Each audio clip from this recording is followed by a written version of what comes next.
The year was 2018, and what began as a seemingly ordinary romance between two young adults would spiral into a nightmare that no one could have foreseen. Michelle Marsters, a 26-year-old aspiring writer with a troubled past, and Jake Brendan, a 28-year-old software engineer from a close-knit family, were an unlikely pair. Their whirlwind romance captivated their friends and family at first, but as time went on, those closest to them began to sense that something was amiss. Michelle Marsters' childhood was a tapestry of instability and emotional turmoil. Born to a single mother who struggled with substance abuse, Michelle spent her formative years bouncing between relatives' homes and foster care. The constant upheaval left deep scars on her psyche, manifesting in an intense fear of abandonment and a desperate need for control in her relationships. As a teenager, Michelle found solace in writing, pouring her pain and longing onto the pages of countless journals. Her talent for crafting vivid narratives earned her a scholarship to a local community college, where she excelled in creative writing courses. However, her personal life remained tumultuous, marked by a series of volatile relationships that always seemed to end in heartbreak and betrayal. Jake Brendan, on the other hand, grew up in a warm and loving household. The middle child of three, Jake was raised by parents who prioritized family bonds and open communication. Family dinners were a nightly occurrence in the Brendan home, and weekends were often spent on camping trips or gathered around board games. This nurturing environment fostered Jake's natural inclination towards kindness and his strong sense of loyalty to those he loved. Academically gifted, Jake breezed through school and earned a full ride to a prestigious university where he studied computer science. His easygoing nature and quick wit made him popular among his peers, and he maintained a close circle of friends from high school through his college years. Michelle and Jake's paths crossed at a local coffee shop. Michelle, hunched over her laptop, was startled when Jake accidentally bumped into her table, nearly spilling her latte. Flustered, Jake insisted on buying her a new drink, and what started as an awkward encounter quickly blossomed into an engaging conversation about literature, technology, and their shared love of obscure indie films. Drawn to Jake's warmth and stability, Michelle found herself opening up in a way she never had before. Jake, in turn, was captivated by Michelle's passion for storytelling and her apparent vulnerability. They exchanged numbers that night, and within weeks they were practically inseparable. The early days of their relationship were a whirlwind of romantic gestures and shared adventures. Michelle introduced Jake to the world of local poetry slams and art galleries, while Jake taught Michelle the basics of coding and took her on hikes to his favorite scenic spots. To their friends, they seemed like the perfect couple, Jake's calm demeanor perfectly complementing Michelle's creative energy. However, as the honeymoon phase began to wane, subtle cracks started to appear in their idyllic romance. Michelle's need for constant reassurance and her discomfort with Jake's close relationships with his family and friends began to surface. What Jake initially perceived as endearing clinginess slowly morphed into something more sinister. As Michelle and Jake's relationship progressed past the 6-month mark, the initial euphoria of new love began to give way to a more complex and troubling dynamic. Michelle's past traumas and abandonment issues, long simmering beneath the surface, started to manifest in increasingly problematic ways. It started subtly at first. Michelle would text Jake incessantly throughout the day, growing anxious and irritable if he didn't respond promptly. She began to question his whereabouts when they weren't together, often asking for photographic evidence of his location. Jake, attributing this behavior to Michelle's deep affection for him, initially found it endearing and did his best to accommodate her needs. However, Michelle's demands for Jake's time and attention soon began to escalate. She would grow visibly upset when Jake made plans with his friends or family, often guilt-tripping him into canceling to spend time with her instead. Jake's best friend since childhood, Michael, was the first to voice his concerns. During a rare guys' night out, Michael confronted Jake about his increasing absence from their social circle. "Jake, you've barely hung out with us in months. What's going on, man? Is everything okay with you and Michelle?" Jake brushed off Michael's worries, insisting that he was just busy and that everything was fine. But deep down, a seed of unease had been planted. He couldn't shake the feeling that something wasn't quite right in his relationship with Michelle. As weeks turned into months, Michelle's behavior became increasingly erratic and controlling. She began to monitor Jake's social media accounts, questioning him about every female interaction, no matter how innocuous. She insisted on knowing his phone password and would often scroll through his messages while he slept. Jake's family, once warmly welcoming of Michelle, started to grow wary of her influence on their son and brother. Sarah Brendan, Jake's mother, was particularly concerned. She noticed how Jake had become withdrawn and less communicative, a stark contrast to the open and affectionate son she had raised. During a family dinner that Michelle reluctantly attended, tensions came to a head. When Sarah innocently asked Jake about his plans to attend his cousin's upcoming wedding, Michelle interjected before he could respond. "We're actually thinking of taking a trip that weekend, aren't we, Jake?" she said, her voice sickly sweet but her eyes flashing with warning. Jake, caught off guard, stumbled through a non-committal response, much to his family's visible dismay. After dinner, Sarah pulled her son aside, her voice low and urgent. "Jake, honey, I'm worried about you. This isn't like you missing family events, barely calling. Is everything all right with Michelle?" Michelle, overhearing the exchange, flew into a rage on the drive home. She accused Jake of allowing his family to come between them, twisting the situation to paint herself as the victim. "Your mother hates me, Jake. She's trying to poison you against me. Can't you see that?" Torn between his love for Michelle and his deep-rooted family ties, Jake found himself walking an increasingly precarious tightrope. He began to make excuses to his family and friends, gradually withdrawing from social engagements and family gatherings to keep the peace with Michelle.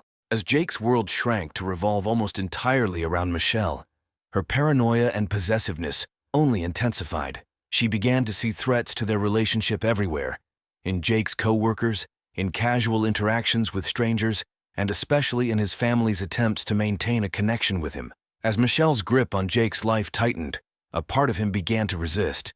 The values instilled by his upbringing, the importance of family, the strength of long-standing friendships started to reassert themselves.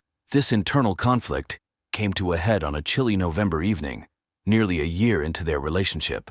Jake received a call from his sister, Lauren, informing him that their father had been hospitalized with a suspected heart attack. Without hesitation, Jake grabbed his keys, ready to rush to the hospital. Michelle, however, had other ideas.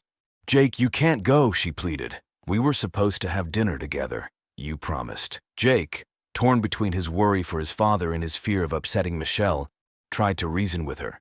Michelle's face contorted with rage. "Your family again," she spat. "They're always trying to take you away from me. If you leave now, don't bother coming back." For the first time, Jake saw through the haze of manipulation. The absurdity of Michelle's demand in the face of a family emergency snapped something inside him. Without another word, he walked out the door, leaving Michelle screaming behind him. At the hospital, surrounded by the warmth and support of his family, Jake felt as if he was waking from a long, confusing dream. His father's condition, thankfully, turned out to be less serious than initially feared. As Jake sat in the waiting room, his mother gently broached the subject they had all been avoiding. Jake, his defenses weakened by the night's events, finally opened up. He shared with his mother the extent of Michelle's controlling behavior, her jealousy, and her attempts to isolate him. Sarah listened, her heart breaking for her son, but also relieved that he was finally seeing the truth. Over the next few days, as his father recovered, Jake spent more time with his family. He reconnected with friends he had neglected, realizing how much he had missed their company. Michelle's incessant calls and messages went unanswered, as Jake took time to reflect on their relationship. When Jake finally returned to the apartment he shared with Michelle, he was resolved to end things. Michelle, however, sensed the shift in Jake's demeanor and launched into a preemptive attack. "It's your mother, isn't it? She's turned you against me. I knew she hated me." Michelle's words devolved into a torrent of abuse aimed at Jake's family, particularly his mother. "Jake, I can't do this anymore. I won't cut my family out of my life for you or anyone else." As Jake turned to leave, Michelle's face twisted into a mask of pure hatred. Jake left, shaken but determined, unaware of the chilling prophecy contained in Michelle's parting words. The events of March 15, 2019 would forever be etched in the memories of Queenstown's residents. It began as an ordinary Friday, people hurrying to work, children boarding school buses, the usual rhythm of small-town life in full swing. For Sarah Brendan, it started as a day like any other, filled with routine tasks and errands. Sarah had just returned home from her morning yoga class, her mind preoccupied with plans for the weekend. Jake had promised to come over for a family dinner on Sunday, the first in months, and Sarah was determined to make it special. As she pulled into her driveway, she noticed an unfamiliar car parked across the street, but thought nothing of it. Humming softly, Sarah unlocked her front door and stepped inside, her arms laden with groceries. She didn't notice the shadow that detached itself from the side of the house and silently followed her in. Michelle Marsters, her eyes wild with a manic gleam, had been waiting for hours. In her delusional state, she had convinced herself that Sarah was the root of all her problems. Remove Sarah, she thought, and Jake would be hers completely. As Sarah bent to set her bags on the kitchen counter, Michelle struck. With a guttural cry of rage, she brought a heavy cast-iron skillet, grabbed from Sarah's own kitchen, crashing down on the woman's head. Sarah crumpled to the floor, dazed and disoriented. Blood trickled from a gash on her scalp. Michelle, consumed by her frenzy, didn't stop. She brought the skillet down again and again, Sarah's weak attempts at self-defense growing feebler with each blow. When it was over, Michelle stood panting over Sarah's motionless form. Blood spattered her clothes and face. In Michelle's twisted mind, she had done what was necessary. She had eliminated the threat to her relationship with Jake. Now, she reasoned, he would have no choice but to turn to her for comfort and support. With a clinical detachment that would later disturb even seasoned investigators, Michelle set about staging the scene. She ransacked the house, overturning furniture and emptying drawers, creating the illusion of a robbery gone wrong. She pocketed Sarah's jewelry and cash, planning to dispose of them later. In the bathroom, Michelle scrubbed the blood from her skin and changed into clean clothes she had brought with her. She wrapped her stained garments and the skillet in a plastic bag, intending to discard them far from the scene. As a final touch, Michelle used Sarah's own phone to send a text to Jake. "Looking forward to Sunday dinner, sweetheart. Love you." It was a chilling detail that would later send shivers down the spines of those involved in the case. Confident that she had covered her tracks, Michelle left the Brendan home as quietly as she had entered. To any passers-by, she would have looked like any other young woman going about her day, not someone who had just committed a brutal murder. Michelle drove to a remote area outside of town, where she burned her bloodied clothes and tossed the skillet into a deep pond. Returning to her apartment, Michelle began to craft her alibi. She called a friend, chatting normally about weekend plans. She posted on social media, careful to establish a timeline that placed her far from the Brendan home at the time of the murder. Then she waited. Hours passed, and as the sun began to set, Michelle's phone rang. It was Jake, his voice cracking with emotion. "Michelle," he sobbed, "something terrible has happened. It's my mom, she's dead." Michelle's performance was Oscar-worthy. She gasped in shock, her voice filled with false concern and sympathy. "Oh my God, Jake, what happened? Are you okay? Where are you? I'm coming right over." Everything was going according to plan. Soon, she thought, Jake would be utterly dependent on her. The discovery of Sarah Brendan's body sent shockwaves through the quiet community. Jake, worried when his mother didn't answer his calls about Sunday dinner, had driven to her house to check on her. The scene that greeted him would haunt him for years to come. Detective Lisa Martinez, a veteran of the police department, took charge of the investigation. From the moment she stepped into the Brendan home, something about the scene didn't sit right with her. While it appeared to be a robbery gone wrong, certain details nagged at her experienced instincts. The house had been ransacked, true, but in a way that seemed almost methodical, rather than the chaotic ransacking typical of a panicked burglar. Valuable electronics were left untouched, while jewelry and cash were missing. Most tellingly, there were no signs of forced entry. As the forensics team combed through the house, Detective Martinez began the painful process of interviewing the family. Jake, still in shock, could barely string together coherent sentences. His father, recently released from the hospital, was devastated and confused. It was Jake's sister Lauren who provided the first piece of the puzzle that would ultimately lead to Michelle. Detective Lauren said, "I don't know if this is important, but Jake's girlfriend, Michelle, she's been acting really strange lately. She seemed obsessed with Jake, always trying to keep him away from us."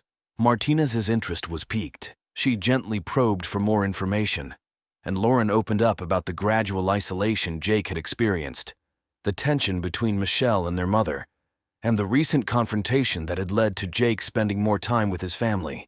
The detective's suspicions grew as she interviewed Jake's friends and coworkers. A picture began to emerge of Michelle as a controlling, paranoid partner who had systematically attempted to cut Jake off from his support network. However, suspicion was not proof, and Martinez knew she needed hard evidence. Forensics provided the next breakthrough. Despite the killer's efforts to clean up, Trace amounts of blood were found in areas inconsistent with the location of Sarah's body. DNA analysis would later confirm it was a mix of Sarah's blood and the killer's. Moreover, fibers found on Sarah's clothing didn't match anything in her home. Martinez's team began the painstaking process of checking traffic cameras and interviewing neighbors. One elderly woman recalled seeing a car similar to Michelle's parked on the street the morning of the murder, but couldn't be certain. As the investigation progressed, Martinez brought Michelle in for questioning. Michelle arrived at the station projecting an image of concern and cooperation, but the detective's trained eye noted the subtle signs of anxiety, the slight tremor in her hands, the occasional darting of her eyes. "Michelle," Martinez began, her tone casual, "can you tell me where you were on the morning of March 15th? Michelle's response was smooth, rehearsed. She claimed to have been at a local cafe, working on her latest writing project. She even produced a receipt as proof, but something about her story didn't add up. Martinez decided to take a risk. "Michelle," she said, leaning forward, "we have a witness who saw your car near the Brendan home on the morning of the murder. Want to revise your statement?" Michelle's composure cracked for just a moment, a flash of panic in her eyes, a slight hitch in her breathing. She quickly recovered, vehemently denying the accusation, but Martinez had seen enough. The investigation was far from over, but Martinez felt they were on the right track. Little did she know that the case was about to break wide open, thanks to an unexpected source, Jake himself. In the days following his mother's murder, Jake Brendan found himself in a fog of grief and confusion. Michelle was a constant presence, offering comfort and support. As the initial shock began to wear off, Jake started to notice inconsistencies in Michelle's behavior that gnawed at him. It was a small thing that first aroused his suspicions. While looking for a photo of his mother for the funeral service, Jake came across Michelle's journal. Normally, he would have respected her privacy, but a nagging feeling prompted him to open it. What he found chilled him to the bone. Page after page was filled with increasingly paranoid and violent rants about his mother. "Sarah's trying to turn him against me. She has to be stopped. I'm the only one who truly loves him." The last entry, dated the day before the murder, read simply, "Tomorrow I'll fix everything." He wanted to dismiss the idea, but too many pieces were falling into place. Michelle's obsessive behavior, her hatred of his mother, her insistence on being with him constantly since the murder. Torn between his loyalty to Michelle and his growing suspicions, Jake decided to confide in Detective Martinez. He brought the journal to the police station, his hands shaking as he handed it over. "I think Michelle might have had something to do with my mom's death." Martinez's team quickly obtained a warrant to search Michelle and Jake's apartment. Hidden in the back of a closet, they found a bag containing Sarah's missing jewelry. In a stroke of luck, the pond where Michelle had disposed of the murder weapon had been partially drained for maintenance, revealing the blood-stained skillet. As the evidence mounted, Michelle's carefully constructed facade began to crumble. Her alibi fell apart under scrutiny. The cafe receipt she had produced was for a different day, and security footage showed her car leaving town in the direction of the Brendan home on the morning of the murder. Jake, grappling with the betrayal and the horrifying realization of what Michelle had done, agreed to cooperate with the police. In a recorded phone call, he confronted Michelle about his suspicions. Caught off guard, Michelle's responses were incriminating. "Why did you do it, Michelle? I loved you." Michelle's response was chilling in its delusion. "I did it for us, Jake," she said, her voice eerily calm. "Your mother was trying to keep us apart. Now we can be together forever. Don't you see? It was the only way." With this final piece of evidence, Detective Martinez moved to make an arrest. The stage was set for Michelle's arrest, but even Martinez couldn't have predicted the dramatic turn of events that would unfold as they moved to take her into custody. Michelle, unaware that her world was about to come crashing down, was inside a bookstore. Martinez had decided on a public arrest to minimize the risk of Michelle doing something desperate. As Michelle exited the store, two plainclothes officers approached her casually. "Michelle Marsters?" One of them said, "We need you to come with us." For a moment, Michelle froze, her eyes darting around like a cornered animal. Then, in a burst of panic, she turned and ran. She made it only a few steps before Martinez tackled her to the ground. As the detective handcuffed her, Michelle began to scream. "You don't understand. I did it for love. Jake needs me." At the police station, Michelle was led to an interrogation room where Martinez was waiting. For hours, Michelle maintained her innocence, her story becoming increasingly convoluted as she tried to explain away the evidence.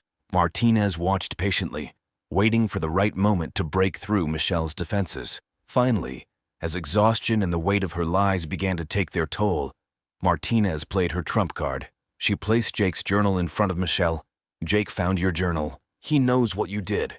The effect was immediate. Michelle's face crumpled, tears streaming down her cheeks. "He wasn't supposed to find out," she whispered. "It was supposed to be our fresh start." What followed was a chilling confession that left even the seasoned detective shaken. Michelle described in vivid detail how she had planned and carried out Sarah's murder, her voice devoid of remorse as she recounted the brutal attack. "I had to do it," Michelle insisted, her eyes fever bright. "Sarah was poisoning Jake against me. She never understood our love. With her gone, Jake would need me. We would be together forever." When the confession was complete, Michelle seemed to deflate, the reality of her situation finally sinking in. "What's going to happen to me?" she asked, suddenly sounding very young and afraid. The prosecutor presented a methodical, airtight case. She walked the jury through the evidence: the DNA found at the crime scene, the murder weapon recovered from the pond, the damning entries in Michelle's journal, and finally, Michelle's own recorded confession. Perhaps the most powerful moment of the prosecution's case came when Jake took the stand. His testimony was heart-wrenching, detailing the gradual isolation he experienced and his growing unease with Michelle's behavior. The defense faced an uphill battle. Given the overwhelming evidence, Stevenson opted for a mental health defense, arguing that Michelle's troubled background and psychological issues had left her incapable of distinguishing right from wrong. Psychiatrists took the stand, offering conflicting opinions on Michelle's mental state. Dr. Samantha Wright, testifying for the defense, diagnosed Michelle with borderline personality disorder and argued that her extreme fear of abandonment had driven her to commit the murder. Throughout the trial, Michelle sat at the defense table, often appearing detached from the proceedings. After a week-long trial, the jury retired to deliberate. They returned after just 6 hours with a verdict: guilty of first-degree murder. As the verdict was read, Michelle finally broke her eerie calm, collapsing in sobs. Michelle Marsters, sentenced to life in prison without the possibility of parole, retreated into a world of fantasy behind bars. She continued to write, filling notebooks with stories of star-crossed lovers and tragic romances, unable or unwilling to fully grasp the reality of her crimes. For the residents of Queenstown, the case served as a chilling reminder that sometimes the greatest dangers come from where we least expect them. It was a tragedy that would be remembered for years to come, a cautionary tale about the dark side of love and the devastating consequences of unchecked obsession.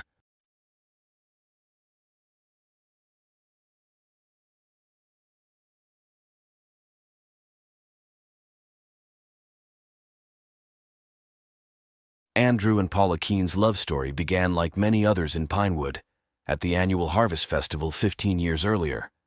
Andrew, then a shy graduate student, had volunteered to run the physics demonstration booth. Paula, home from college for the weekend, found herself captivated by his passionate explanation of physics. Their courtship was a whirlwind of outdoor adventures and cozy evenings, discussing their dreams for the future. Paula was drawn to Andrew's quiet intensity and brilliant mind, while Andrew was in awe of Paula's confidence and zest for life. They married 2 years later in a simple ceremony by Pinewood Lake, their vows echoing off the surrounding mountains as friends and family cheered. The early years of their marriage were filled with the joy of building a life together. They bought a charming craftsman-style home on Maple Street, its wrap-around porch soon cluttered with Paula's collection of potted herbs and Andrew's telescope.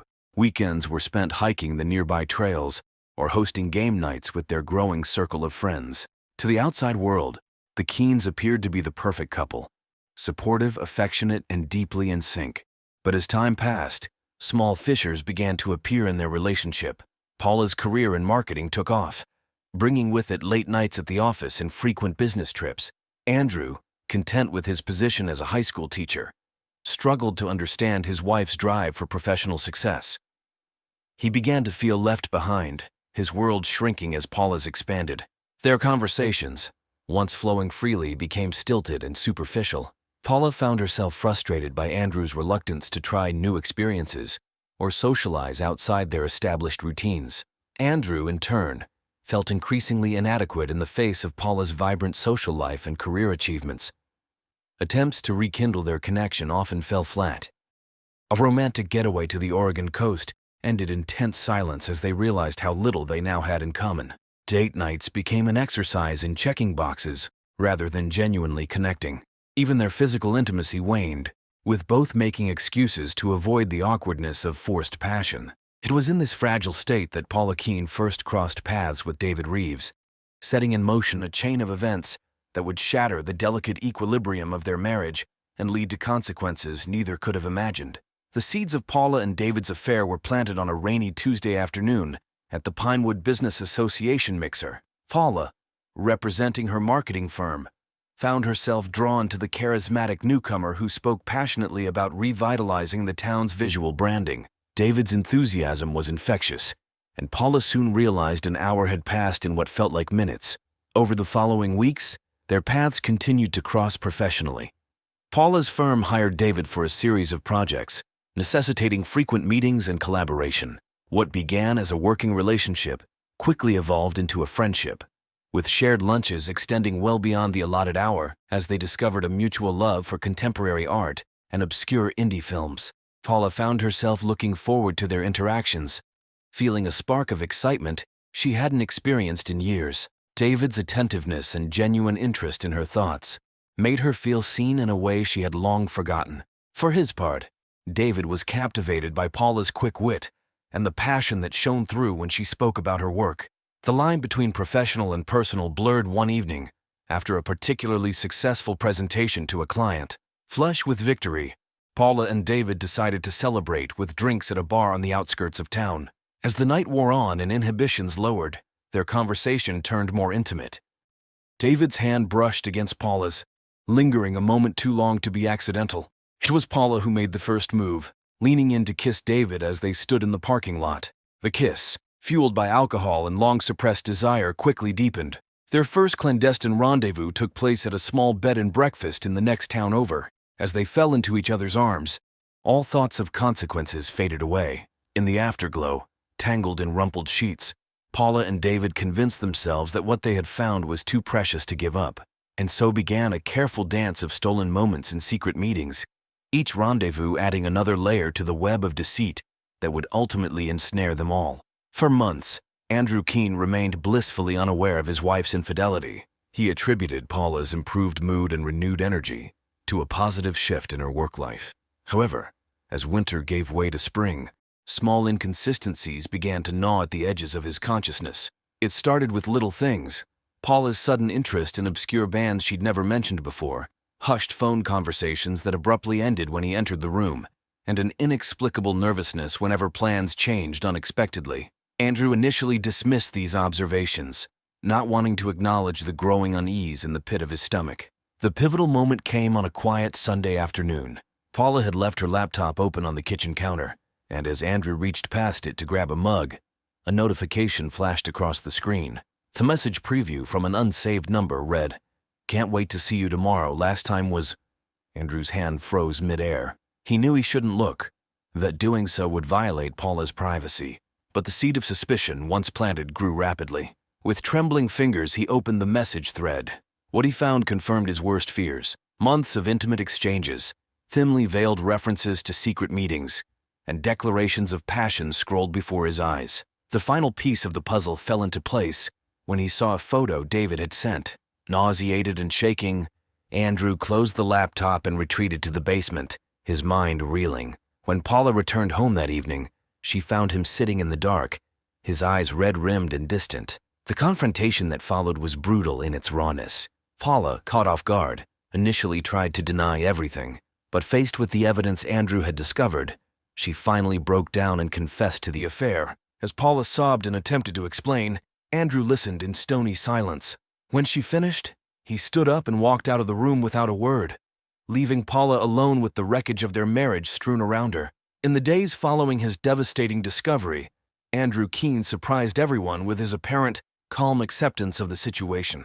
When Paula, racked with guilt, offered to move out, Andrew insisted she stay. He spoke of forgiveness, of working through their issues together, and of his enduring love for her despite her transgression. Paula, overwhelmed with relief at this unexpected reprieve, threw herself into rebuilding their relationship.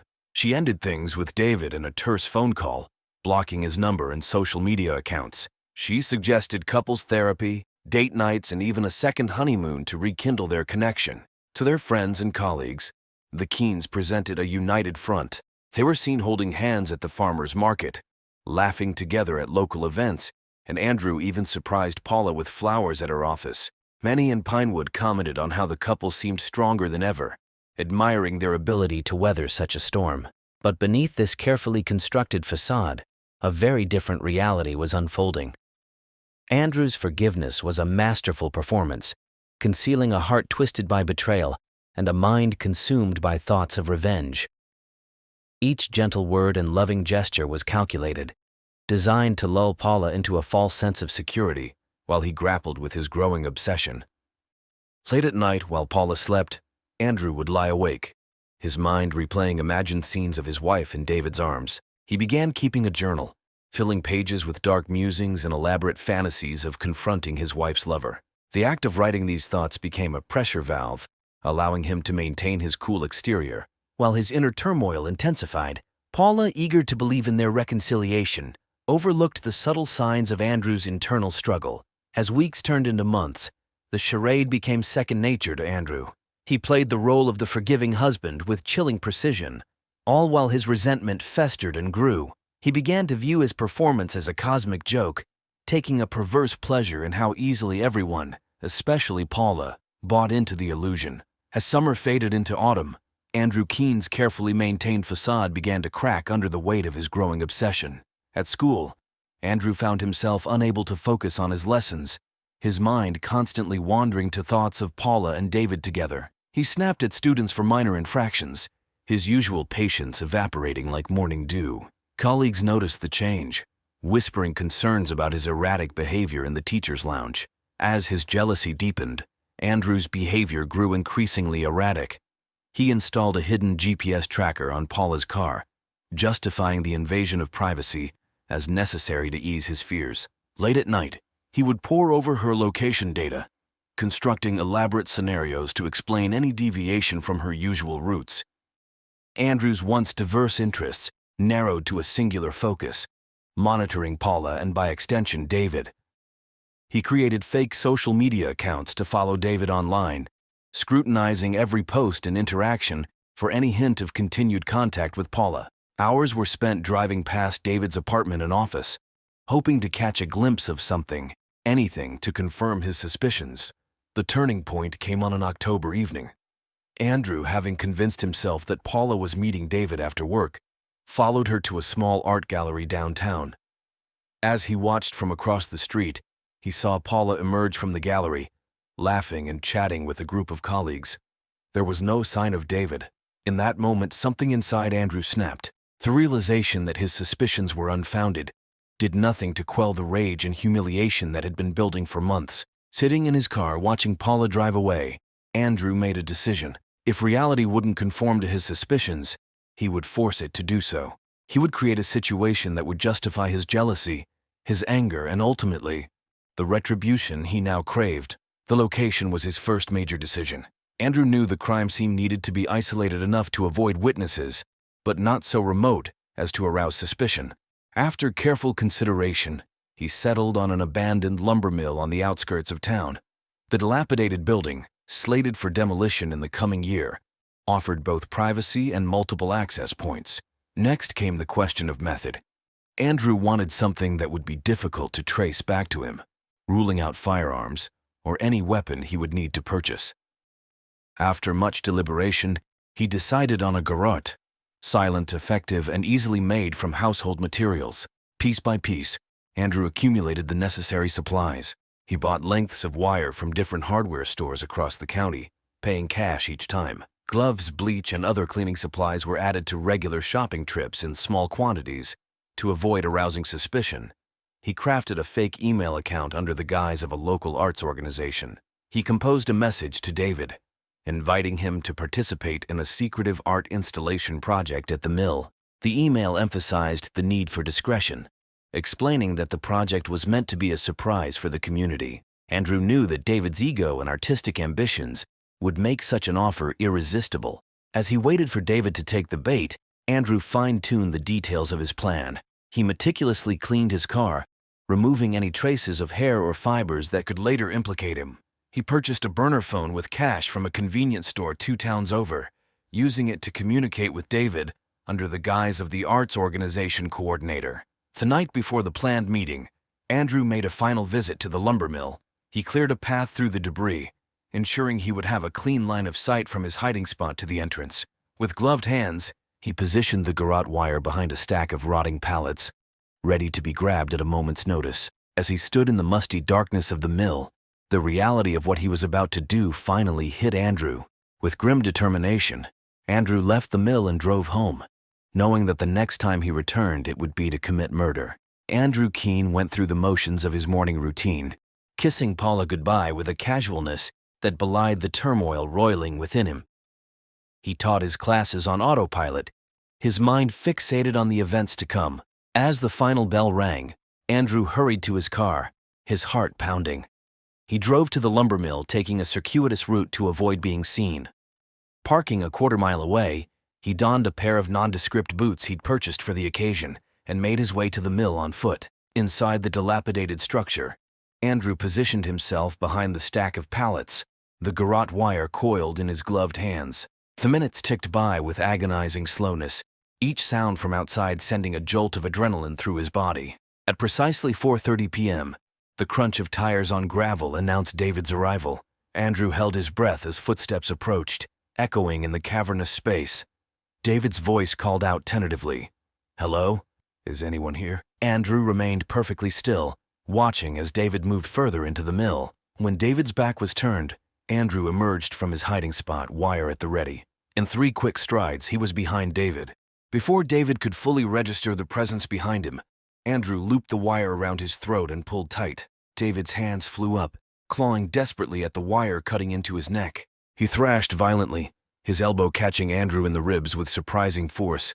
The struggle seemed to last an eternity. Andrew's arms burned with the effort of maintaining his grip as David fought for his life. Gradually, David's movements became weaker, his gasps for air more sporadic. With one final convulsive shudder, David Reeves went limp in Andrew's arms. Andrew held on for several minutes more, ensuring that no life remained in his rival's body. When he finally released his grip, David crumpled to the floor like a marionette with cut strings. Panting heavily, Andrew stared down at the lifeless form before him. The reality of what he had done crashed over him in waves. He had imagined this moment countless times, but nothing had prepared him for the stark finality of taking a human life. Moving as if in a trance, Andrew began the process of cleaning up the scene. He collected stray fibers from David's clothing, pocketing them to dispose of later. Using bleach he had stashed earlier, he meticulously cleaned any surfaces he or David might have touched. As the light outside began to fade, Andrew dragged David's body to a pre-dug hole in the far corner of the mill. He covered the shallow grave with debris, knowing that the impending demolition would further conceal his crime. Before leaving, Andrew took one last look around the mill with a mix of horror and grim satisfaction. Andrew realized that he had done it. He had committed the perfect murder. Driving home, Andrew found Paula already there, preparing dinner. He forced himself to act normally, commenting on the meal and asking about her day with casualness.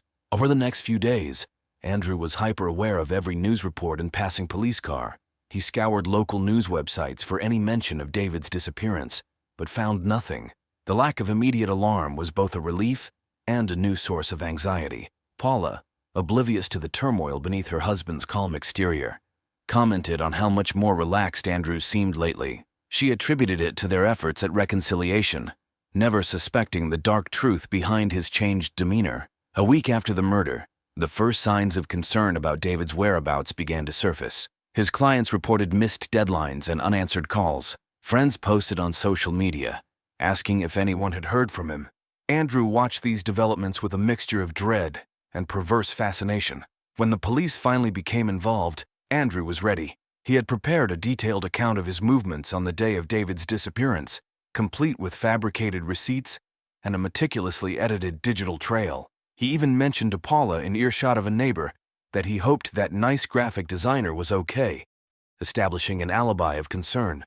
As the investigation gained momentum, Andrew found himself drawn into the search efforts. He volunteered to help distribute flyers and even organized a search party to comb areas of Pinewood Park. His apparent dedication to finding David threw off any suspicion that might have fallen on him. But beneath his helpful exterior, Andrew was constantly on edge. Every unexpected knock at the door sent his heart racing. He began to have vivid nightmares of David's final moments, waking up drenched in sweat. The weight of his actions pressed down on him, a constant, invisible burden that he knew he would carry for the rest of his life. As days turned into weeks with no sign of David Reeves, the Pinewood Police Department intensified its investigation. Detective Laura Stewart, a recent transfer from Portland with a reputation for solving cold cases, was assigned to lead the inquiry. Stewart's first step was to retrace David's last known movements. Interviews with his clients and friends painted a picture of a man who had been excited about an upcoming art project, though details were frustratingly vague. Stewart's interest was piqued by mentions of a secretive installation at an undisclosed location. The detective's scrutiny soon turned to David's personal life. It didn't take long for rumors of his affair with Paula Keene to surface. Stewart approached the subject delicately in her interview with Paula, who admitted to the past indiscretion but insisted it had ended months ago.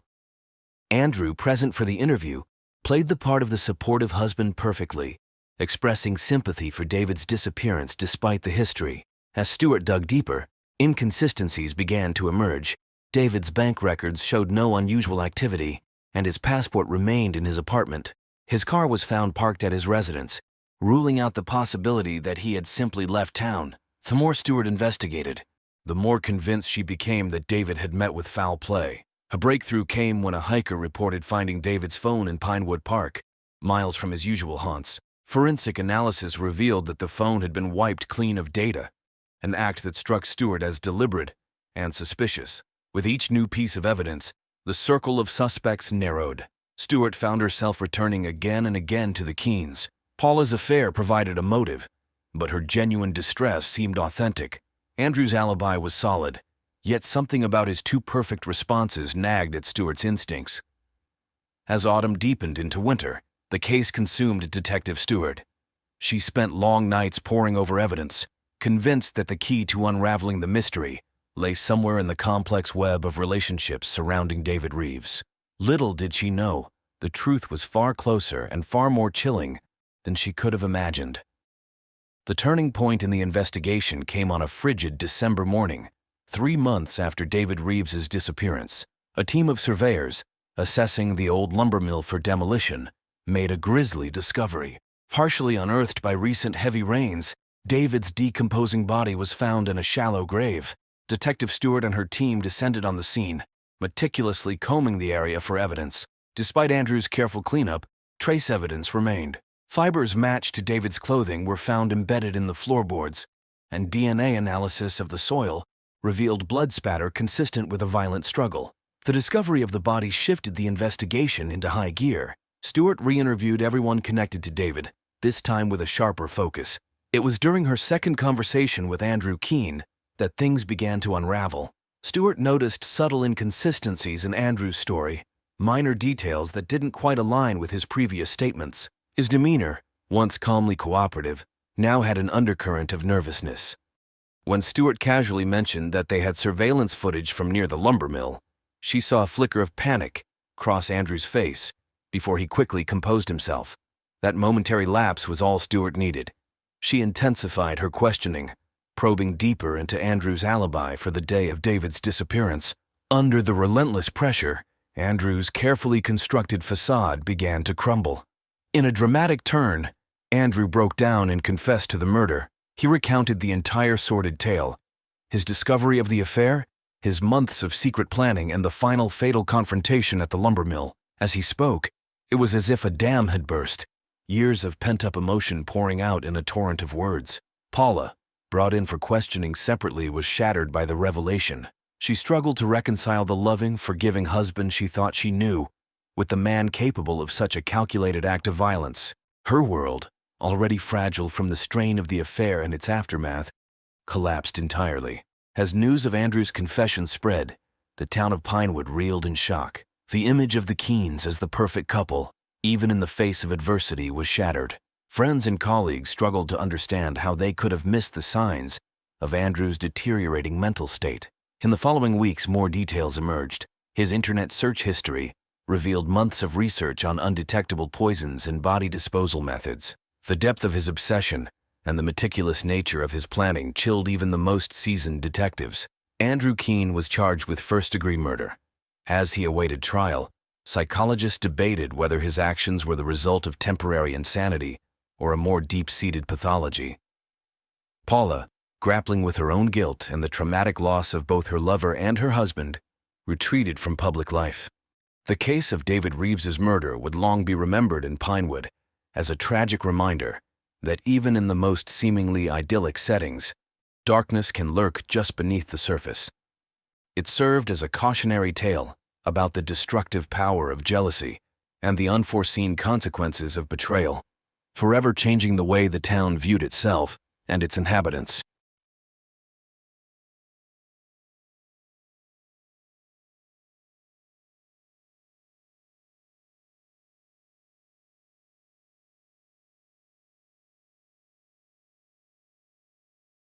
Remington Harlow, a successful software engineer, and his wife Cordelia, a talented interior designer, were the picture of marital bliss to their friends and neighbors. Their home, with its manicured lawn and white picket fence, stood as a testament to their seemingly perfect life. But beneath the surface, a dark current was stirring. Remington's growing fascination with a taboo fantasy would set in motion a chain of events that would shatter their idyllic existence and end in tragedy. What began as a consensual exploration of desires would spiral into a maelstrom of jealousy, betrayal, and ultimately murder. Remington Harlow was born in 1985 to a middle-class family in Eugene. From an early age, he displayed a keen intellect and a fascination with computers. His parents, both educators, nurtured his interests, and by the time he entered high school, Remington was already coding his own programs. Despite his academic prowess, he struggled socially, often feeling awkward and out of place among his peers. Cordelia Astor, born in 1987, grew up in a wealthy family in Seattle, Washington. The youngest of 3 children, she was vivacious and creative from the start. Her parents, successful real estate developers, provided her with every opportunity, including art classes and interior design courses. Their paths crossed in 2005 at Reed College in Portland. Remington, a junior computer science major, literally bumped into Cordelia, a freshman art student in the campus library. He was immediately smitten by her radiant smile and effortless charm. Cordelia, in turn, found herself drawn to Remington's quiet intensity and brilliant mind. Their courtship was a whirlwind of intellectual discussions, late-night coding sessions, where Cordelia would sketch while Remington typed, and explorations of Portland's eclectic art scene. Despite their different backgrounds and personalities, they found in each other a perfect complement. They married in 2009, shortly after Cordelia's graduation. The wedding, held in a picturesque vineyard in the Willamette Valley, was a joyous affair that seemed to portend a bright future. Remington had already secured a high-paying job at a tech startup in Portland, while Cordelia began to make a name for herself in the city's competitive interior design market. For the first few years of their marriage, life seemed perfect. They bought their dream home in Oak Ridge, traveled the world, and built a wide circle of friends. Remington's career soared as he climbed the corporate ladder, eventually becoming a senior engineer at a tech firm. Cordelia's design business flourished, with her work featured in several magazines. From the outside, the Harlows appeared to have it all: successful careers, a beautiful home, and a strong, loving marriage. But as they entered their 30s, subtle cracks began to form in their seemingly flawless facade, setting the stage for the tumultuous events to come. As the Harlows approached their 10th wedding anniversary, a restlessness began to creep into their relationship. The passion that had once burned so brightly had dimmed to a comfortable, but sometimes monotonous glow. Remington, always introspective, found himself increasingly drawn to online forums and discussions about alternative sexual lifestyles. It started innocently enough, a curiosity about what other couples did to spice up their love lives. But as Remington delved deeper into these virtual communities, he became particularly fascinated by the concept of cuckolding. The idea of watching his wife with another man, of being a voyeur to her pleasure, awakened something within him. At first, Remington kept these thoughts to himself, ashamed and confused by the intensity of his desires. He would stay up late, ostensibly working, but in reality, he was consuming every piece of cuckold-related content he could find. Cordelia, perceptive as ever, sensed the change in her husband. She noticed his distraction, the way his eyes would sometimes glaze over during their conversations, the increased frequency of his late nights at the computer. Concerned, she gently probed, asking if everything was all right, if work was becoming too stressful. Finally, after weeks of internal struggle, Remington decided to broach the subject with Cordelia. One evening over a bottle of wine, he haltingly confessed his newfound interest. He spoke of his desires, his curiosity about exploring this fantasy, all the while watching Cordelia's face for signs of disgust or rejection. To his surprise and relief, Cordelia didn't recoil. Instead, she listened with an open mind, asking thoughtful questions about what exactly appealed to him about this scenario.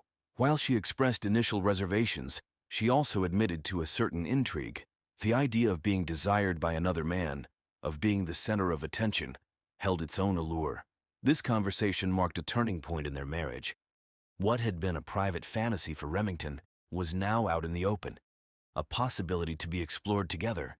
Neither of them could have predicted the profound impact this revelation would have on their lives, or the dangerous path it would ultimately lead them down. The Harlows' foray into the world of cuckolding began cautiously. They set ground rules, discussed boundaries, and agreed to take things slowly. But finding the right person to introduce into their marriage proved challenging. They wanted someone attractive and charismatic, but also discreet and respectful of their arrangement. Enter Thaddeus Blackwood. Cordelia met him at a charity art auction in downtown Portland. Tall, with piercing green eyes, Thaddeus exuded a magnetic charm that drew people to him. As the owner of a successful art gallery, he moved effortlessly through Portland's cultural elite, his wit and knowledge making him the center of attention at any gathering. Cordelia was immediately drawn to Thaddeus's sophisticated aura.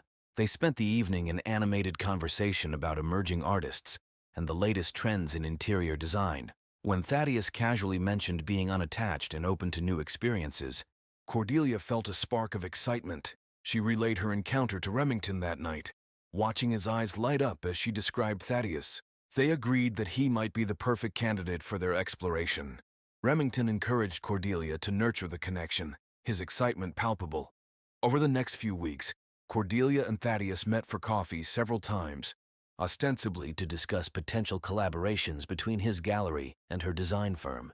Each time, Cordelia returned home to regale Remington with stories of their encounters, stoking the flames of his fantasy. Finally, after a particularly flirtatious meeting, Cordelia decided it was time to broach the subject with Thaddeus. To her surprise and delight, he was intrigued by the proposition. He admitted to having participated in similar arrangements before and understood the delicacy required. With Thaddeus on board, the stage was set for the Harlows to turn fantasy into reality. Little did they know that this decision would set in motion a series of events that would irrevocably change their lives. The night of the first encounter arrived with a mix of nervous energy and excited anticipation. Remington and Cordelia had spent weeks planning every detail, from the ambient lighting in their bedroom to the bottle of expensive champagne chilling in an ice bucket. Thaddeus arrived at 8 p.m. sharp, looking dashing in a tailored charcoal suit. He brought with him a bouquet of exotic flowers for Cordelia and a rare bottle of scotch for Remington, a gesture that impressed them both with its thoughtfulness. The evening began in the living room with drinks and light conversation. Thaddeus regaled them with stories from the art world, his charisma on full display. Cordelia, dressed in a slinky black dress, laughed at his jokes and touched his arm with increasing frequency. Remington watched from his armchair, a tumbler of scotch in hand, his heart racing with every interaction between his wife and their guest.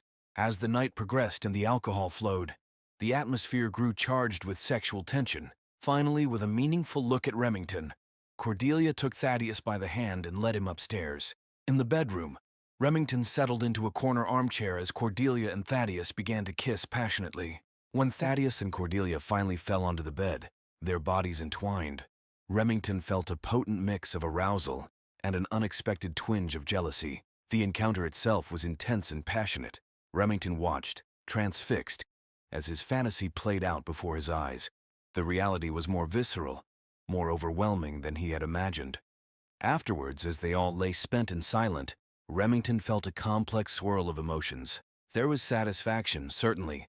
His long-held fantasy had been realized, but there was also a nagging sense of unease, a feeling that something fundamental had shifted. Thaddeus left shortly after, with promises to stay in touch. As Remington and Cordelia lay in bed, discussing the evening's events in hushed, excited tones, neither could have predicted how this first encounter would set the stage for the tragedy to come. They had opened Pandora's box, and there would be no closing it again. Encouraged by the success of their first foray into cuckolding, they eagerly arranged more meetings with Thaddeus. What had started as a monthly indulgence quickly became then weekly.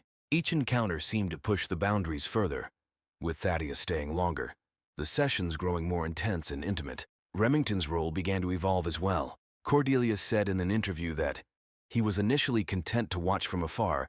He found himself drawn closer to the action. Sometimes he would join in, and that the dynamics of power and control within their bedroom became increasingly complex. Outside of their encounters, Thaddeus began to integrate more into their lives. He would join them for dinner, accompany Cordelia to art exhibitions, even spend weekends at their home. His charm and wit made him a delightful companion, and the Harlows found themselves enjoying his company even when action wasn't on the agenda. As spring turned to summer, Remington's initial excitement began to give way to a gnawing sense of discomfort. He started to notice small but significant changes in Cordelia's behavior. She seemed distracted during their alone time, her mind elsewhere. She began to dress up more often, even on days when they had no plans with Thaddeus. One evening, Remington came home early from work to find Cordelia on the phone, speaking in hushed, intimate tones. When she saw him, she quickly ended the call, claiming it was just a client. But Remington couldn't shake the feeling that she had been talking to Thaddeus. In bed, Cordelia's passion seemed to have cooled. She was still enthusiastic during their encounters with Thaddeus, but alone with Remington, she often seemed tired or disinterested. Remington found himself initiating sex more often, only to be gently rebuffed. Remington tried to reassert control over the situation. He suggested taking a break from their arrangement, perhaps going on a vacation, just the two of them. But Cordelia seemed reluctant, always finding reasons to delay or change the subject. His work began to suffer as he spent hours analyzing every interaction, every text message, every glance between Cordelia and Thaddeus. He started checking Cordelia's phone when she wasn't looking, scrutinizing her social media activity, even contemplating following her when she went out alone. Remington knew he was spiraling, but he felt powerless to stop it. The game he had initiated was slipping out of his control, and he was terrified of losing Cordelia. As his anxiety grew, so did his determination to put an end to the situation he had created, by any means necessary. The breaking point came on a warm July evening. Remington had planned a romantic dinner at home, hoping to reconnect with Cordelia and discuss his growing concerns. He had left work early, bought her favorite wine, and spent hours preparing an elaborate meal. But as the sun began to set and the candles burned low, Cordelia was nowhere to be seen. Her phone went straight to voicemail. Hours ticked by, the carefully prepared food growing cold on the table. When she finally stumbled in shortly before midnight, her hair disheveled and lipstick smudged, Remington's worst fears seemed confirmed. The argument that ensued was explosive. Remington, his emotions amplified by alcohol and hours of anxious waiting, unleashed all the fears and suspicions he'd been harboring. He accused Cordelia of falling in love with Thaddeus, of making a fool of him, of destroying their marriage. Cordelia, caught off guard and defensive, initially tried to deflect. She claimed she'd lost track of time at a client meeting, that her phone had died. But faced with Remington's relentless questioning and the evidence of her appearance, she finally broke down and admitted she had been with Thaddeus. The confession hit Remington like a physical blow. He had suspected, had feared, but hearing it confirmed shattered something inside him. In that moment, all the excitement and thrill of their arrangement went away. Cordelia, tears streaming down her face, tried to explain. She loved Remington, she insisted, but Thaddeus made her feel alive in a way she hadn't in years. She was confused, torn between her loyalty to her husband and her deepening emotions for Thaddeus. Remington, his voice low and dangerous, demanded that she end things with Thaddeus immediately. Cordelia, her own anger rising, refused. This had been Remington's idea in the first place, she argued. He couldn't dictate her feelings or control her relationships. The argument escalated, with both of them saying hurtful things they would later regret. Remington, in a moment of rage, smashed a wine glass against the wall. Cordelia, shocked by this uncharacteristic display of violence, retreated to the guest bedroom, locking the door behind her. Remington spent the night on the couch, his mind racing, unable to sleep. In the days following their confrontation, a chilling calm settled over the Harlow household. Cordelia and Remington moved around each other like ghosts, barely speaking, the tension palpable. Cordelia spent most of her time out of the house, throwing herself into her work, and Remington suspected meeting with Thaddeus. Remington, for his part, retreated into a dark place within himself. He called in sick to work, spending his days in a haze of alcohol and paranoid thoughts. He scoured Cordelia's computer and phone for evidence of her relationship with Thaddeus, meticulously documenting every text, every call, every unexplained absence. Remington began to fantasize about confronting Thaddeus, about making him pay for destroying his marriage. At first, these were just harmless daydreams, a way to vent his frustration. But as the days wore on and Cordelia grew more distant, these fantasies took on a darker, more violent tone. One afternoon, while Cordelia was at a client meeting, Remington found himself in their garage holding the heavy wrench he used for home repairs. As he felt its weight in his hand, a chilling thought crossed his mind. It should be so easy to end this, and to eliminate the threat to his marriage once and for all. Horrified by the direction of his thoughts, Remington dropped the wrench and fled the garage. But the seed had been planted.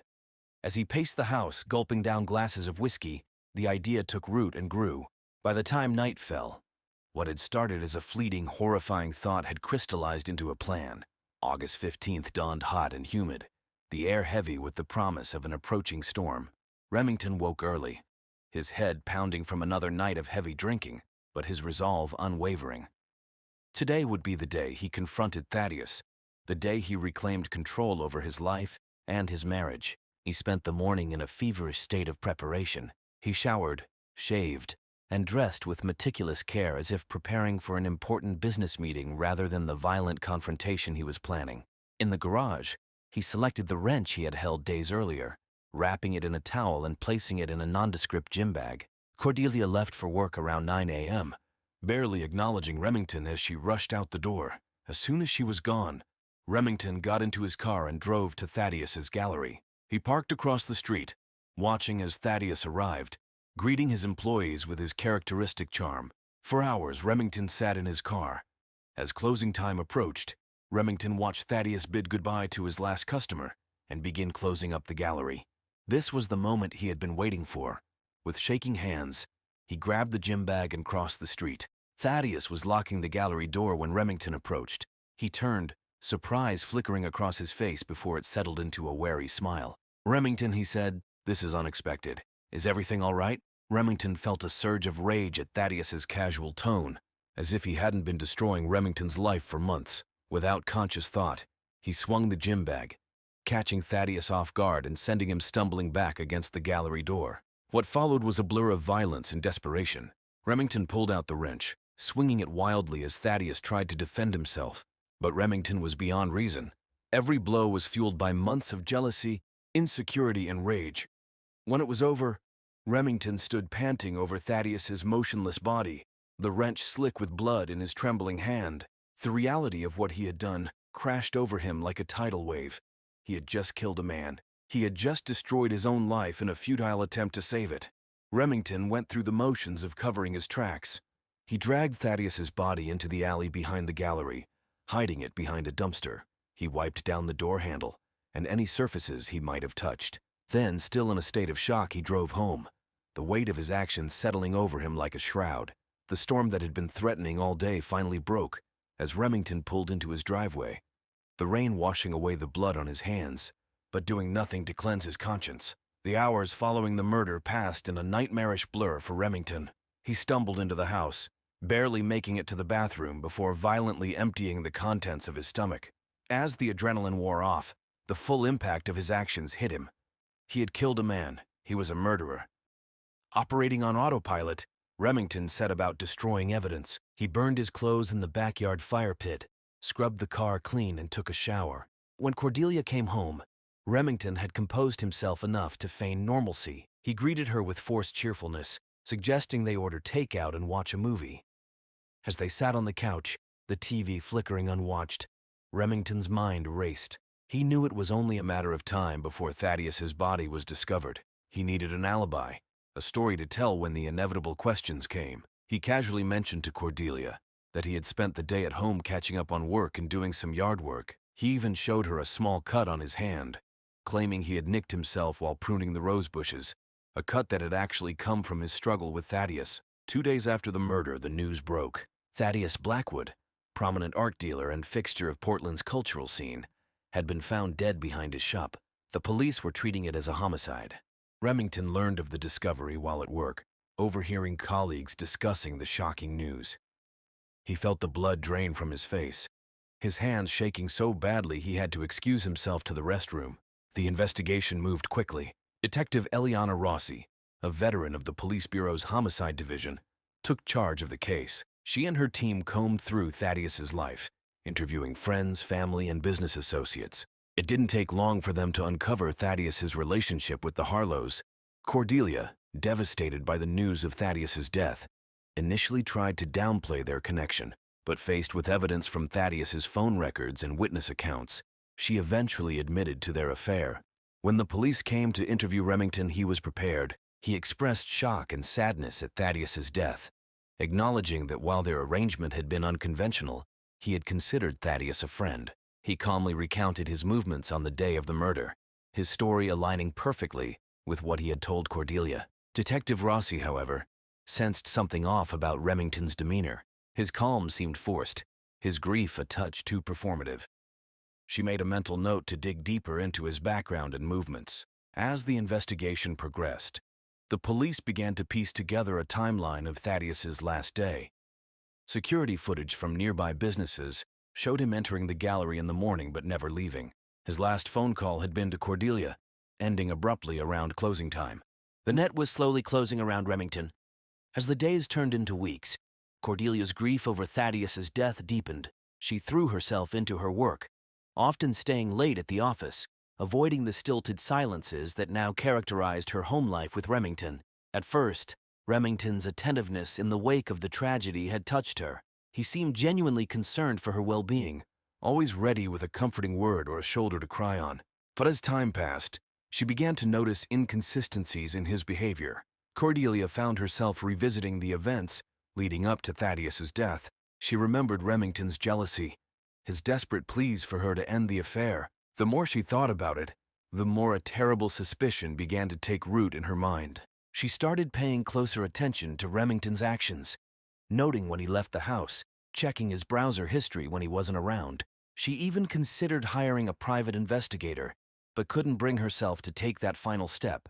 As her suspicions grew, so did her fear. If Remington was capable of what she was beginning to suspect, what else might he be capable of? For the first time in their marriage, Cordelia found herself afraid of her husband, unsure of the man she had promised to love for better or worse. The breakthrough in the case came from an unexpected source. A homeless man, known to frequent the alley behind Thaddeus's gallery, came forward with information. He claimed to have seen a man matching Remington's description entering the alley on the night of the murder, carrying a gym bag. This new lead energized the investigation. Detective Rossi and her team began to scrutinize Remington's movements more closely. They discovered traffic camera footage that contradicted his alibi, showing his car near the gallery around the time of the murder. As the evidence mounted, Remington's behavior became increasingly erratic. He started drinking heavily, snapping at colleagues, and becoming paranoid about being followed. Cordelia, her own suspicions now seeming confirmed, began to distance herself from him, staying with a friend under the guise of needing space to grieve. The final piece of the puzzle fell into place when the police, armed with a search warrant, found small traces of blood in Remington's car that matched Thaddeus's DNA. They also discovered the murder weapon, the blood-stained wrench that Remington had hidden in the attic, unable to bring himself to dispose of it completely. On a rainy September morning, nearly a month after Thaddeus's death, Detective Rossi arrived at the Harlow residence with a team of officers. They found Remington sitting in the living room, a half-empty bottle of whiskey beside him. As the detective read him his rights, Remington offered no resistance. In that moment, he felt an odd sense of relief. The game was over. The lies, the fear, the constant vigilance. It could all stop now. Remington Harlow's trial was brief but sensational. He pleaded guilty to second-degree murder, his confession a rambling account of jealousy, fantasy, and fatal obsession. He was sentenced to 25 years to life in prison. Cordelia, shattered by the revelation of her husband's actions, filed for divorce shortly after his arrest. She sold their house, unable to live with the memories it held, and moved out of state to start a new life.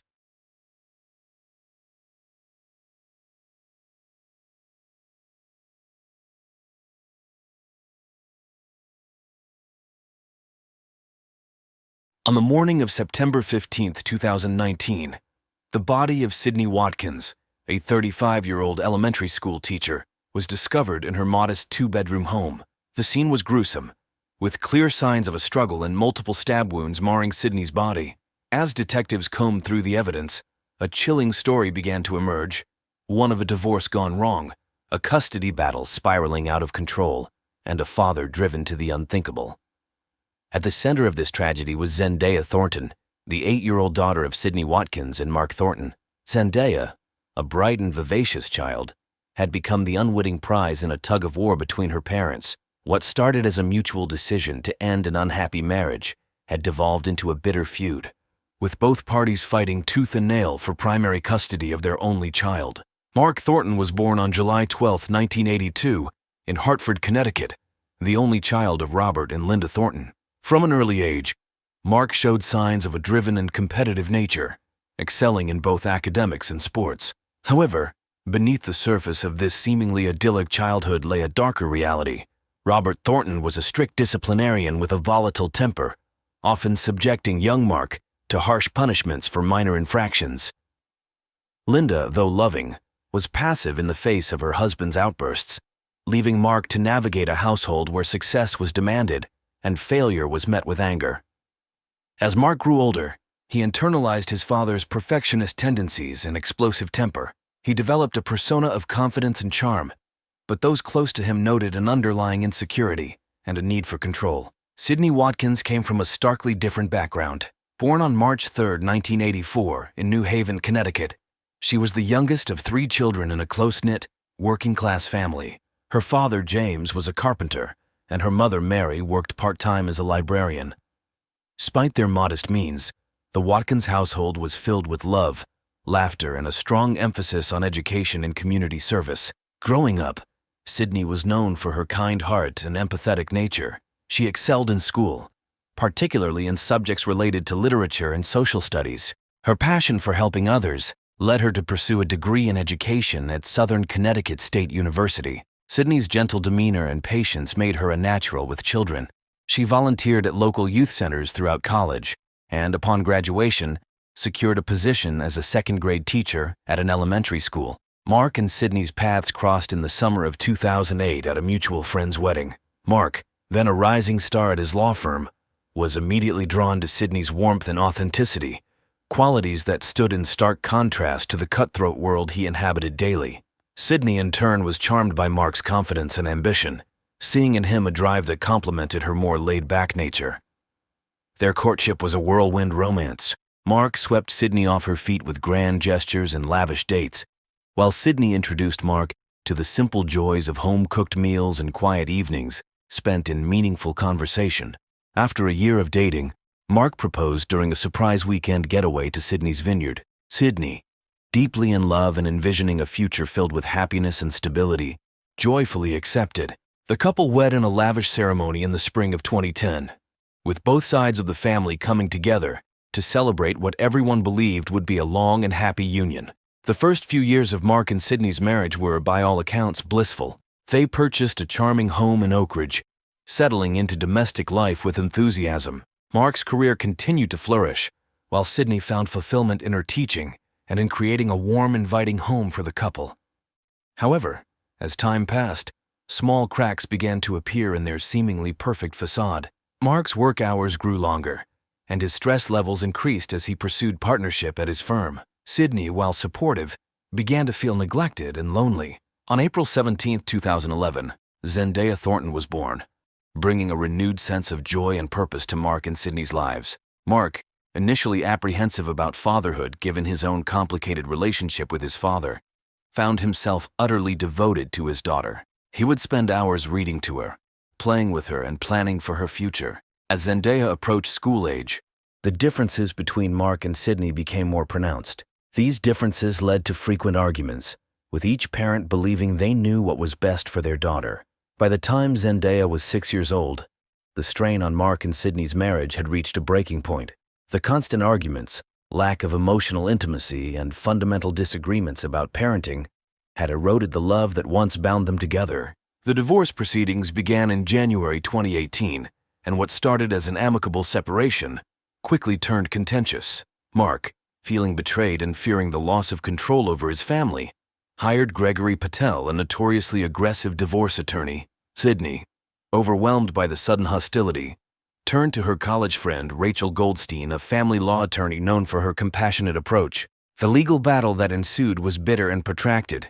Mark contested every aspect of the divorce, from the division of assets to the custody arrangements. He accused Sydney of being an unfit mother, citing her lack of ambition and permissive parenting style as reasons why he should have primary custody of Zendaya. Sydney, in turn, presented evidence of Mark's controlling behavior and volatile temper, arguing that his parenting style was detrimental to Zendaya's emotional well-being. The proceedings dragged on for months, draining both parties financially and emotionally.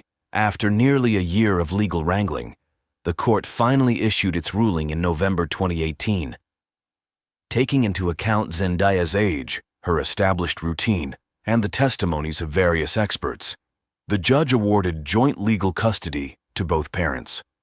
However, Sydney was granted primary physical custody, with Mark receiving generous visitation rights, including every other weekend and one weeknight dinner. This arrangement, while seemingly fair, left Mark feeling defeated and resentful. He viewed the decision as a personal failure and a threat to his relationship with Zendaya. Unbeknownst to Sydney or the court, this custody ruling would set in motion a series of events that would lead to tragedy. In the months following the divorce settlement, Mark's behavior became increasingly erratic and hostile. He began to obsessively document every interaction with Sydney, looking for any perceived misstep or violation of the custody agreement. His communications with her, once civil if tense, devolved into a barrage of accusatory emails and text messages. Mark's visitations with Zendaya became a source of constant conflict. He would return her late, change plans at the last minute, or attempt to schedule extra time without consulting Sydney. During handovers, he would often make snide remarks about Sydney's parenting, or try to manipulate Zendaya into saying she wanted to spend more time with him. At work, Mark's performance began to suffer as he focused more and more on finding ways to regain control over his family situation. Colleagues noticed his shortened temper and distracted demeanor, with some expressing concern about his mental state. Mark's boss, noticing the decline in his work quality, suggested he take some time off to sort out his personal issues. This only served to fuel Mark's paranoia, convincing him that everyone was conspiring against him.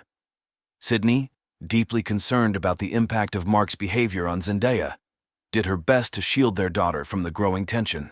She maintained a calm demeanor during handovers, redirected Zendaya's attention when Mark made inappropriate comments, and tried to ensure that Zendaya's time with her father remained positive. Privately, Sydney sought advice from her attorney and Zendaya's pediatrician on how to handle the situation. She began keeping a detailed log of Mark's behavior, documenting late returns, inappropriate comments, and any signs of emotional distress in Zendaya following visits with her father. Sydney also enrolled Zendaya in play therapy sessions with child psychologist Dr. Lisa Martinez, hoping to provide Zendaya with a safe space to process her feelings about the divorce and her father's changing behavior. Despite her efforts to keep things amicable for Zendaya's sake, Sydney found herself increasingly fearful of Mark's unpredictable moods. She installed a security system in their home and informed Zendaya's school about the situation, requesting that they not release Zendaya to Mark outside of his designated pickup times. Sydney also reached out to her brother Michael, asking him to be present during handovers when possible, hoping that a witness might temper Mark's hostility. As the conflict between her parents escalated, Zendaya's sunny disposition began to dim. Once outgoing and confident, she became withdrawn at school, often sitting alone at lunch or refusing to participate in group activities. Her teacher noticed a decline in Zendaya's academic performance and an increase in anxiety-related behaviors, such as nail-biting and hair-twirling. At home with Sydney, Zendaya became clingy and prone to emotional outbursts. She would often wake up with nightmares, calling out for both her parents. Sydney would find her daughter in tears, confused and upset by the conflicting loyalties she felt. Zendaya's play therapy sessions revealed a child torn between love for both parents and a deep-seated fear of abandonment. In early August 2019, Mark filed a motion for modification of the custody agreement, seeking primary physical custody of Zendaya.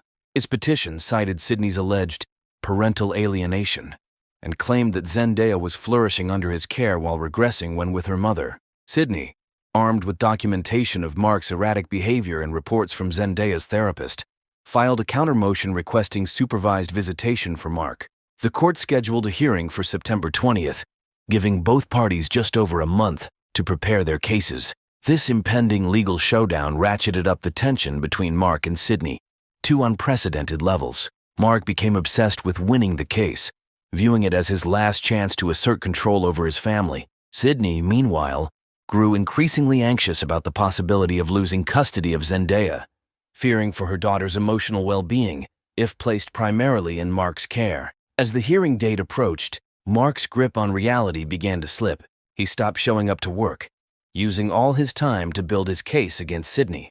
His apartment became a chaotic mess of legal documents, photos of Zendaya, and scribbled notes detailing perceived slights and conspiracy theories. Mark's few remaining friends tried to reach out, concerned by his disheveled appearance and rambling phone calls, but he pushed them away, accusing them of siding with Sydney. Mark's paranoia reached new heights. He became convinced that Sydney was poisoning Zendaya against him and that the entire legal system was corrupt. He started following Sydney and Zendaya, taking photos of their activities and interpreting innocent interactions as evidence of Sydney's unfitness as a mother. In his distorted thinking, Mark began to see himself as Zendaya's savior, the only one who could protect her from Sydney's harmful influence. During this time, Mark's interactions with Zendaya became increasingly disturbing. He would interrogate her about Sydney's activities, make disparaging comments about her mother, and fill her head with promises of a better life once he won custody. Zendaya, confused and frightened by her father's intensity, began to resist visits, clinging to Sydney and begging not to go with Mark. 3 days before the scheduled custody hearing, Mark reached his breaking point. After a particularly difficult handover where Zendaya cried and refused to go with him, Mark became convinced that Sydney had turned his daughter against him completely. In his delusional state, he concluded that the upcoming hearing was rigged, that he would never receive a fair judgment, and that Sydney would always find a way to keep Zendaya from him. It was at this moment, alone in his cluttered apartment surrounded by the detritus of his obsession, that Mark made the fateful decision to take matters into his own hands. In his twisted logic, he reasoned that the only way to ensure he would have custody of Zendaya was to eliminate Sydney from the equation entirely. With cold determination, Mark began to plan the unthinkable, the murder of his ex-wife. In the early hours of September 15, 2019, Mark set his plan into motion. He had spent the previous 2 days meticulously preparing, his legal mind perversely applied to the task of committing and concealing a murder. He chose a Sunday, knowing Sydney would be home alone while Zendaya was at a sleepover with her maternal grandparents. Mark packed a bag containing a hunting knife he had purchased with cash at a sporting goods store 2 towns over. He also included rope, duct tape, and cleaning supplies, having researched methods to eliminate evidence. To establish an alibi, Mark had set up his home computer to make online purchases and send emails throughout the night and morning. He had also left his cell phone at home, connected to the Wi-Fi to create a digital footprint, suggesting he never left his apartment. At 4:30 a.m., Mark left his apartment, careful to avoid security cameras and potential witnesses. He drove a rental car, paid for with a prepaid credit card, to a spot a few blocks from Sydney's house. From there, he proceeded on foot, his heart racing with a mix of fear and determination. Mark arrived at Sydney's house just before dawn. Using a copy of the house key he had secretly made during a previous visit, he silently entered. The house was quiet, with only the soft hum of the refrigerator breaking the silence. Mark crept up the stairs, the knife clutched tightly in his hand. He paused outside Sydney's bedroom. He pushed open the door to find Sydney still asleep. The sound roused her and she sat up, confusion quickly turning to terror as she recognized Mark's figure in the dim light. "Sydney, what are you doing to my daughter?" Mark's voice was low and menacing. Sydney scrambled out of bed, her voice shaking as she tried to reason with him. But Mark was beyond reason. He lunged forward, grabbing Sydney's arm as she attempted to run past him. She fought back fiercely. They struggled, crashing into furniture and knocking items off shelves. Sydney managed to break free momentarily. Running towards the hallway, Mark pursued her, his face contorted with rage. In the hallway, he caught up to her, tackling her to the ground. Sydney continued to fight, scratching and kicking, leaving defensive wounds that would later become crucial evidence. In a frenzy of violence, Mark brought the knife down repeatedly. Sydney's screams were cut short as the blade found its mark. Again and again, the hallway walls, once adorned with happy family photos, were now splattered with blood. As quickly as it had begun, it was over. Mark stood over Sydney's lifeless body, his rage giving way to shock as the reality of what he had done began to sink in. The knife slipped from his blood-soaked hands, clattering to the floor. He rushed to retrieve his bag of supplies, frantically trying to clean up the worst of the blood. In his haste and shock, Mark made critical mistakes. He missed several blood spatters, left partial fingerprints, and failed to notice that in the struggle, Sydney had managed to grab of his hair. As the first light of dawn began to filter through the windows, Mark gathered his things and fled the scene, leaving behind a trail of evidence that would ultimately lead to his downfall. At 8:30 a.m., Karen Mitchell, Sydney's close friend and fellow teacher, arrived at the house. They had plans to carpool to a teachers' conference that morning. When Sydney didn't answer the door, Karen used the spare key she knew was hidden under a flower pot. The moment Karen stepped inside, she knew something was terribly wrong. The house was eerily quiet, and there was a faint coppery smell in the air. She called out. As she climbed the stairs, she noticed smears on the wall that made her heart race. Karen's scream pierced the quiet Sunday morning when she discovered Sydney's body in the upstairs hallway. Trembling, she fumbled for her phone and dialed 911. "I think my friend has been murdered," she sobbed to the operator. "Oh God, there's so much blood." Within minutes, the peaceful suburban street was transformed into a chaotic crime scene. Police cars and ambulances crowded the driveway, their lights flashing silently in the morning sun.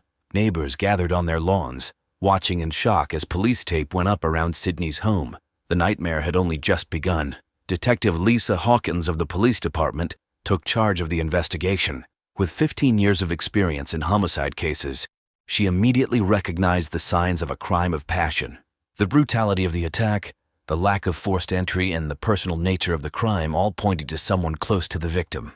As the forensics team combed through the house, collecting blood samples, fingerprints, and other trace evidence, Detective Hawkins began interviewing neighbors and friends.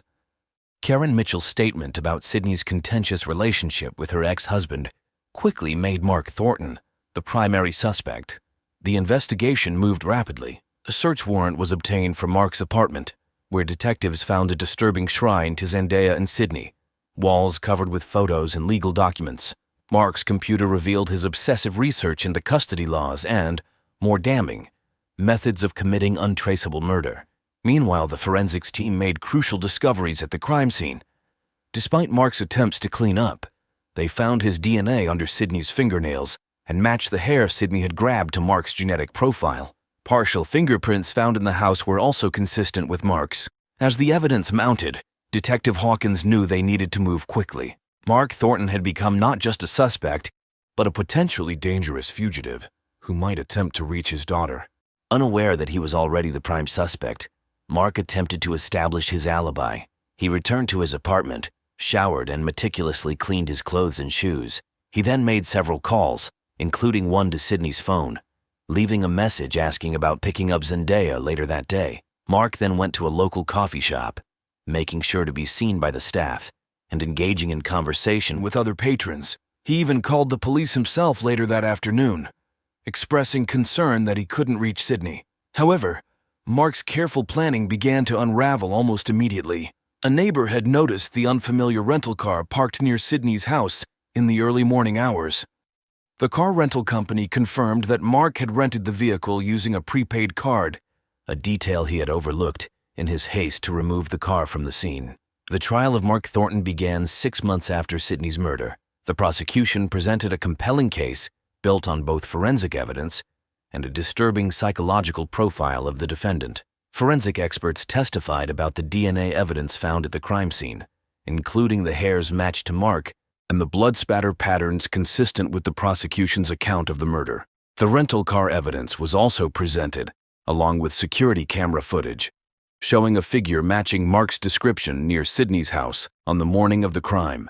Detective Hawkins took the stand, detailing the investigation and the mounting evidence that led to Mark's arrest. She presented Mark's computer searches in the shrine found in his apartment, painting a picture of a man obsessed and spiraling out of control. A parade of witnesses took the stand, each adding to the portrait of a tragedy years in the making. Zendaya's teachers testified about the child's increasing anxiety and behavioral issues, which they attributed to the high-conflict divorce. Sydney's friends and colleagues spoke of her fear of Mark and her efforts to protect Zendaya from the escalating tension. Mark's defense team attempted to paint a picture of a loving father, driven to desperation by a biased court system and a vindictive ex-wife. They suggested that Sydney had been the one alienating Zendaya from her father, causing Mark's mental state to deteriorate. The defense also tried to cast doubt on the forensic evidence, suggesting that the crime scene had been contaminated and that the DNA evidence was inconclusive. They presented character witnesses who spoke of Mark's previous reputation as a dedicated father and successful lawyer.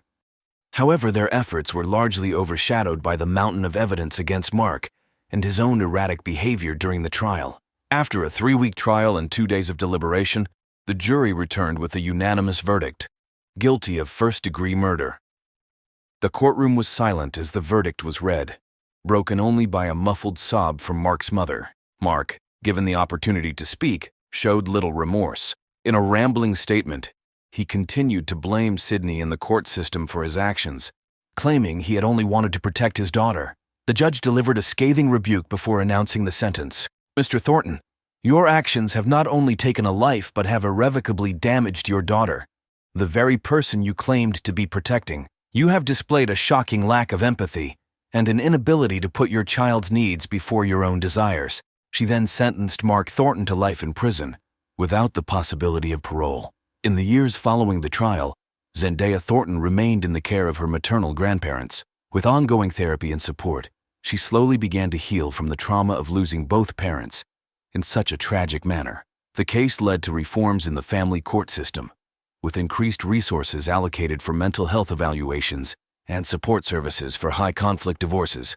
Sydney Watkins' memory lived on through a foundation established in her name, dedicated to supporting children affected by domestic violence.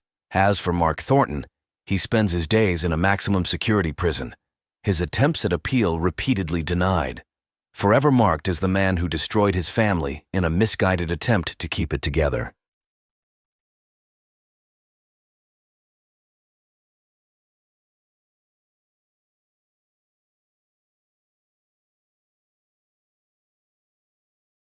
The local high school in Oakville stood as a pillar of the community, shaping the minds of the town's youth for generations. It was here, in the fall of 2022, that a chilling series of events would unfold, forever shattering the town's sense of security and innocence. At the center of this harrowing tale were two individuals. Miranda Jarvis, a vibrant 18-year-old senior, was the epitome of small-town charm. With her long auburn hair, bright green eyes, and a smile that could light up a room, Miranda was beloved by her peers and teachers alike. She excelled in her studies, particularly in English literature, and harbored dreams of becoming a writer. Enter Mark Reynolds, a 32-year-old substitute teacher who arrived in Oakville with a mysterious past and a quiet demeanor that initially endeared him to the faculty and students. As the crisp autumn air settled over Oakville, no one could have predicted the dark storm brewing on the horizon. The story that unfolded over the following months would test the limits of human obsession, challenge the town's faith in its institutions, and leave an indelible mark on all those involved. This is the true account of how a substitute teacher's unhealthy fixation on a student spiraled into a nightmare that would haunt Oakville for years to come. Miranda Jarvis was born and raised in Oakville, the only child of James and Lucy Jarvis. Her father owned the local hardware store, while her mother worked as a nurse at the town's small hospital. From a young age, Miranda displayed a precocious intelligence and a vivid imagination that set her apart from her peers. Throughout her childhood and teenage years, Miranda's passion for literature and writing blossomed. She devoured classic novels, penned short stories, and kept a detailed journal of her thoughts and experiences. Her teachers often praised her insightful essays and creative writing pieces, predicting a bright future for the young wordsmith. Miranda's life wasn't without its challenges. In her sophomore year, her parents went through a rough patch in their marriage, leading to a brief separation. The experience deeply affected Miranda, and she channeled her emotions into her writing. Mark Reynolds' path to Oakville High School was far from conventional. Born in a bustling city on the East Coast, Mark had always been drawn to the world of literature and academia. He excelled in his studies, particularly in English and philosophy. Despite his academic achievements, Mark struggled to find his footing in the professional world. He began his career as a high school English teacher in his hometown, where he quickly gained a reputation for his engaging teaching style and deep knowledge of literature. However, after 3 years, Mark abruptly resigned from his position under mysterious circumstances. Rumors circulated about an inappropriate relationship with a student, but nothing was ever proven, and no charges were filed. Following this setback, Mark drifted from job to job, never staying in one place for too long. He worked as a copywriter, a bookstore clerk, and even tried his hand at writing a novel. But success eluded him. As the years passed, a sense of bitterness and resentment began to take root in Mark's psyche. He felt that the world had denied him the recognition and success he deserved. The crisp morning air of September 15, 2022, held no hint of the pivotal moment about to unfold within the walls of Oakville School. As students filed into Mrs. Henderson's advanced English literature class, a buzz of curiosity filled the room. Their regular teacher was out on maternity leave, and today they would meet their long-term substitute. Mark Reynolds stood at the front of the classroom. He introduced himself with a quiet confidence. As he began to discuss the semester's curriculum, focusing on Gothic literature, many students found themselves drawn in by his evident passion for the subject. It was during this introduction that Mark's eyes first fell on Miranda Jarvis. Seated in the second row, her hair catching the morning sunlight streaming through the windows, Miranda listened with rapt attention. When Mark posed a question about the themes in Edgar Allan Poe's works, Miranda's hand shot up, and she offered an insightful analysis that caught the substitute teacher off guard. Mark, impressed by her eloquence, engaged Miranda in a brief discussion about Poe's use of symbolism. As they talked, he noticed the spark of intelligence in her green eyes, the way she articulated her thoughts with a maturity beyond her years. For a moment, Mark felt a connection he hadn't experienced in years, the thrill of intellectual discourse with a kindred spirit. As the class progressed, Mark found his gaze repeatedly drawn to Miranda. He called on her often, each time feeling a small surge of excitement at her thoughtful responses. When the bell rang, signaling the end of the period, Miranda lingered behind, approaching Mark's desk with a copy of her favorite Poe story, The Fall of the House of Usher. They engaged in a brief but animated discussion about the story's Gothic elements and psychological undertones. As Miranda turned to leave, she smiled warmly at Mark, thanking him for the engaging class. Mark watched her go, a strange mix of emotions stirring within him, admiration, intrigue, and something darker that he couldn't quite name. That night, as Mark sat alone in his rented room, his thoughts kept drifting back to Miranda. He told himself it was merely the excitement of finding a promising student, someone who shared his passion for literature. But deep down, in a part of his psyche he dared not examine too closely, Mark knew that something had shifted. The seed of obsession had been planted, and it would soon grow into a twisted, all-consuming force that would change everything. In the weeks following that first encounter, Mark Reynolds' fixation on Miranda Jarvis grew at an alarming rate. Mark found himself looking forward to his advanced English literature class with an intensity that both thrilled and unsettled him. As September gave way to October, Mark's behavior began to change in subtle but significant ways. He started arriving at school earlier, hoping to catch a glimpse of Miranda in the hallways. He lingered in the teacher's lounge, eavesdropping on conversations about students, his ears perking up at any mention of her name.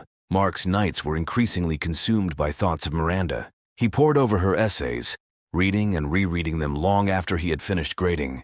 He began to imagine conversations with her, picturing scenarios where they could interact outside of class. In his mind, Miranda understood him in a way no one else ever had. One evening, while grading papers, Mark came across a personal essay Miranda had written about her aspirations to become a writer. The raw honesty and vulnerability in her words struck a chord deep within him. That night, he crossed a line he had never dared to before. He searched for Miranda on social media. Mark spent hours scrolling through Miranda's public posts, absorbing every detail of her life outside of school. He learned about her favorite books, her hobbies, the cafes she frequented with her friends. Each new piece of information fed his growing obsession, making him feel closer to her. As his fixation intensified, Mark's teaching began to suffer. He would lose his train of thought mid-lecture, distracted by Miranda's presence. Other students noticed his frequent glances in her direction, the way his voice would soften when addressing her. Whispers and giggles sometimes rippled through the classroom, but Mark was oblivious to everything except Miranda. Outside of school, Mark's life began to revolve around his obsession. He started frequenting the local library where Miranda volunteered, pretending to browse books while watching her from afar. He would drive past her house on his way home, his heart racing at the thought of catching a glimpse of her through a window. Mark knew on some level that his behavior was inappropriate and potentially dangerous. There were moments of clarity when he would be struck by the magnitude of his obsession, and he would resolve to put it behind him. But these moments were fleeting, quickly overwhelmed by the intoxicating pull of his fixation on Miranda. As October drew to a close, Mark's obsession reached a fever pitch. He began to fantasize about a future with Miranda, convincing himself that she must feel the same connection he did. The line between reality and his twisted imagination blurred, setting the stage for the disturbing events that were about to unfold. The first truly alarming incident occurred on a chilly November afternoon. Miranda had stayed after class to discuss a paper with Mark, unaware of the tempest brewing within her teacher. As she gathered her things to leave, Mark impulsively reached out and touched her hand, ostensibly to take the paper she was handing him. The contact lasted only a second, but it sent a jolt through Mark's system. Miranda, startled by the unexpected touch, quickly withdrew her hand. She noticed a strange intensity in Mark's eyes that made her uncomfortable. Mumbling a hasty goodbye, she hurried out of the classroom, leaving Mark standing there, his hand still tingling from the brief contact. That evening, Miranda confided in her best friend Lily about the odd interaction. While Lily brushed it off as nothing serious, Miranda couldn't shake the uneasy feeling it left her with. She resolved to be more cautious around Mr. Reynolds, but didn't want to make a big deal out of what could have been an innocent mistake. Mark, on the other hand, spent the night reliving that moment of contact. In his mind, it became a significant event, a sign that his feelings for Miranda were reciprocated. 2 weeks after the hand-touching incident, Mark's behavior took an even more concerning turn. During lunch period, he overheard Miranda telling a friend about a poetry reading at a local bookstore that evening. Unable to resist the temptation, Mark decided to attend. That night, he sat in the back of the dimly lit bookstore, watching as Miranda and her friends arrived. Throughout the reading, Mark's eyes never left Miranda. He observed every laugh, every thoughtful nod, every whispered comment to her friends. In his mind, he was sharing the experience with her, part of her world. As the event ended and people began to leave, Miranda spotted Mark. Surprise and a flicker of unease crossed her face. She approached him hesitantly, asking if he had enjoyed the reading. Mark, caught off guard, stumbled through a response, his usual eloquence deserting him. Miranda quickly excused herself, visibly uncomfortable. As she left with her friends, Mark overheard her whispering, "He's everywhere lately. It's kind of creepy." The words hit Mark like a physical blow, but instead of serving as a wake-up call, they only intensified his obsession. The situation reached a critical point in early December. Miranda had been avoiding staying after class and tried to minimize her interactions with Mark. Frustrated and increasingly desperate, Mark made a decision that would irreversibly cross the line. Using the emergency contact information from the school records, Mark obtained Miranda's home address. One evening, he drove to her house, parking down the street. He sat there for hours, watching the Jarvis residence, imagining Miranda inside going about her evening routine. As luck would have it, Miranda stepped out to take out the trash. When she spotted Mark's car, recognition dawned on her face, quickly followed by fear. She hurried back inside, locking the door behind her. Panicked, Mark drove away, his mind racing. He knew he had gone too far, but he couldn't stop himself. The next day at school, Miranda was absent. When she returned the following day, she looked pale and avoided eye contact with Mark. Unbeknownst to Mark, Miranda had reported the incident to her parents and the school principal.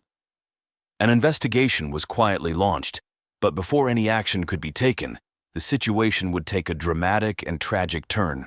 The morning of December 15, 2022, dawned cold and gray in Oakville. As families across town began their daily routines, Lucy Jarvis knocked on her daughter's bedroom door, calling out that breakfast was ready. When she received no response, Lucy opened the door expecting to find Miranda still asleep.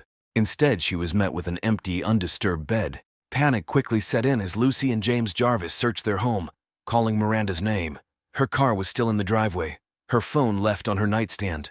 There was no sign of forced entry, no note left behind. It was as if Miranda had simply vanished into thin air. The Jarvis immediately called the police, and within hours the quiet town of Oakville was transformed into a hive of activity. Police cars patrolled the streets, and search parties were organized to comb through nearby woods and parks. As the search for Miranda Jarvis entered its second week, the Oakville Police Department's investigation shifted into high gear. Detective Lucy Reeves, a seasoned investigator with a reputation for solving complex cases, took the lead. Her first order of business was to re-interview everyone in Miranda's life, starting with her closest friends and family. Lily Thompson recounted to Detective Reeves the growing unease Miranda had expressed about Mr. Reynolds' behavior in the weeks leading up to her disappearance.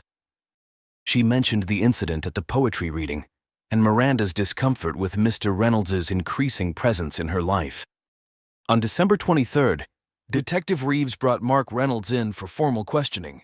In the stark interrogation room of the police station, Mark sat across from Reeves, his usual composure noticeably shaken. Detective Reeves began the interview casually, asking about Mark's background and his time at Oakville School.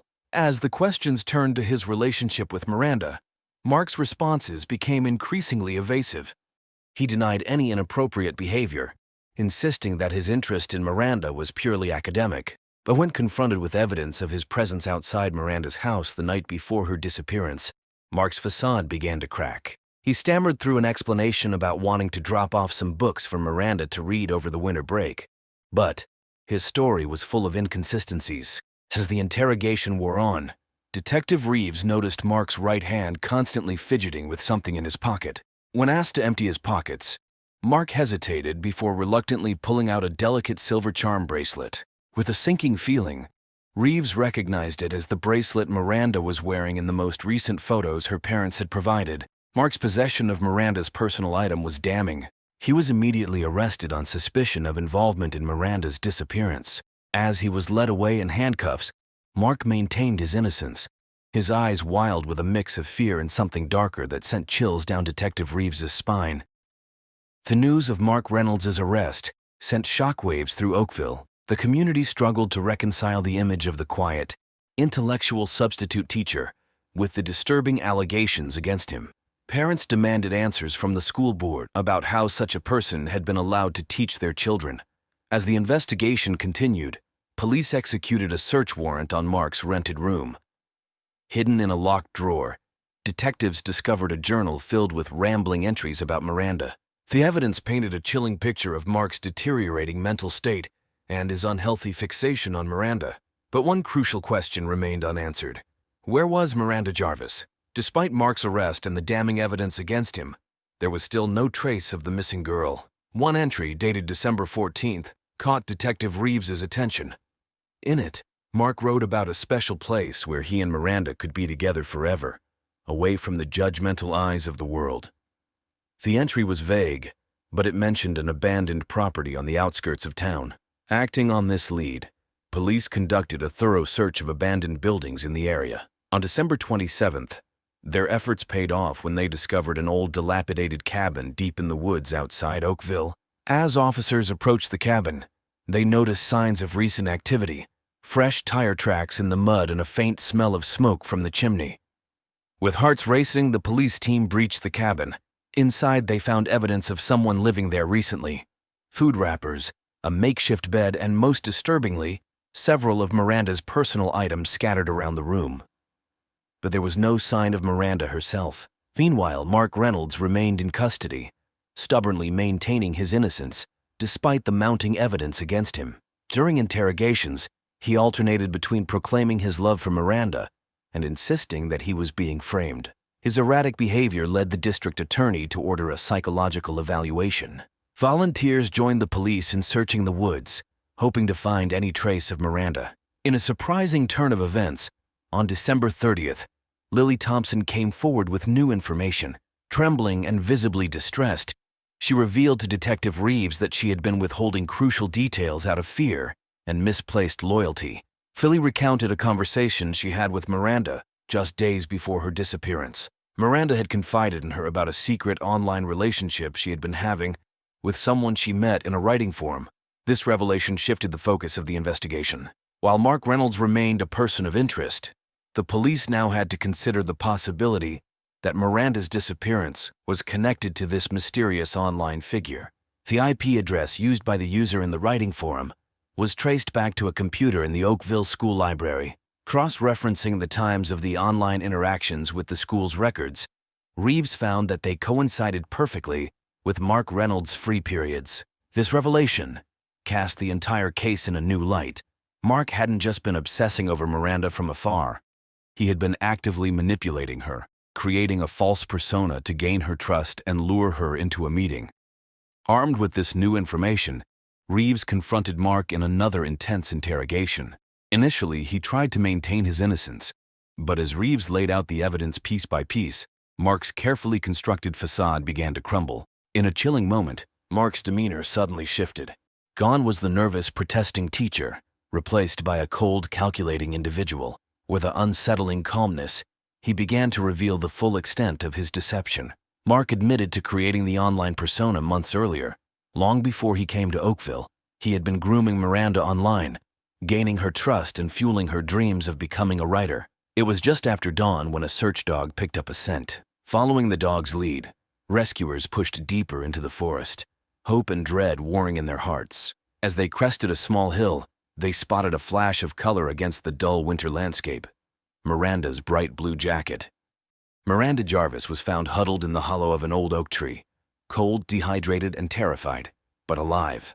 As Miranda recovered in the hospital, surrounded by her overjoyed parents and a protective police presence, the full story of her ordeal came to light. She recounted how she had agreed to meet mysterious online user at the cabin, believing it to be a surprise arranged by a supportive mentor. The shock and terror she felt upon discovering Mark's true identity drove her to flee into the woods, where she had been wandering and hiding for over 2 weeks, surviving on stream water and whatever edible plants she could recognize. The aftermath of Miranda's rescue and Mark's arrest was far-reaching. The school faced intense scrutiny over its hiring practices and student protection policies. Several administrators resigned in the wake of the scandal, and the school board implemented stringent new background check procedures for all staff. Mark was convicted on multiple charges, including kidnapping, stalking, and child endangerment. He was sentenced to 25 years in prison, without the possibility of parole. For Miranda and her family, the road to recovery was long and challenging. Miranda underwent extensive therapy to deal with the trauma of her experience. She found solace in writing, using her journal to process her emotions, and eventually turning her story into a powerful memoir that would go on to help other survivors of stalking and abuse. As for Oakville, the town would never be quite the same. The innocence of small-town life had been shattered, replaced by a wary vigilance. Yet in the face of this tragedy, the community had come together, demonstrating the power of collective action and the resilience of the human spirit. The case of Miranda Jarvis and Mark Reynolds serves as a chilling reminder of the dark undercurrents that can exist beneath the surface of even the most seemingly idyllic communities. It highlights the vulnerability of young people in an increasingly connected world and the insidious ways in which predators can manipulate and exploit their victims.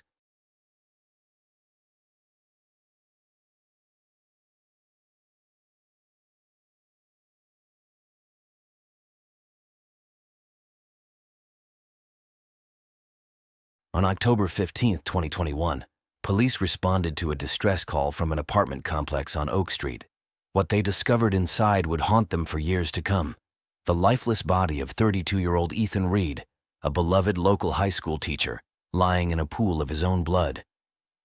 The prime suspect, his girlfriend of 2 years, 29-year-old software engineer Olivia Rogan.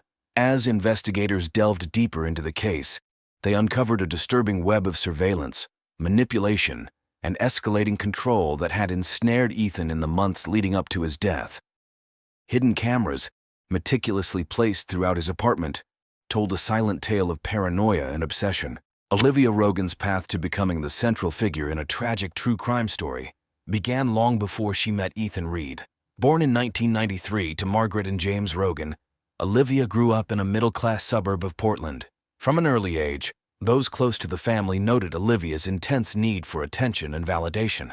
Margaret Rogan, in an interview following her daughter's arrest, reflected on Olivia's childhood.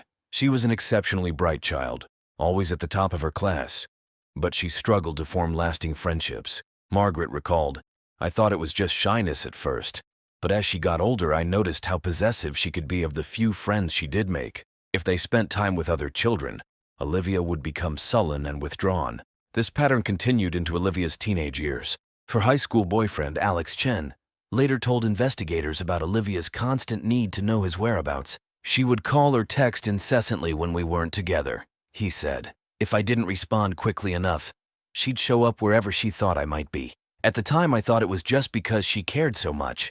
Despite these interpersonal challenges, Olivia excelled academically. She graduated as valedictorian of her high school class and went on to study computer science at Stanford University. It was here that Olivia's controlling tendencies found a new outlet in the world of technology. Her college roommate, Sarah Jennings, remembered Olivia's fascination with coding and surveillance software. "She was brilliant at it," Sarah said, "but sometimes it felt like she was using her skills to keep tabs on everyone around her. She'd casually mention things about our classmates that she couldn't possibly have known without some kind of digital snooping." After graduating with honors, Olivia landed a prestigious job at a tech startup.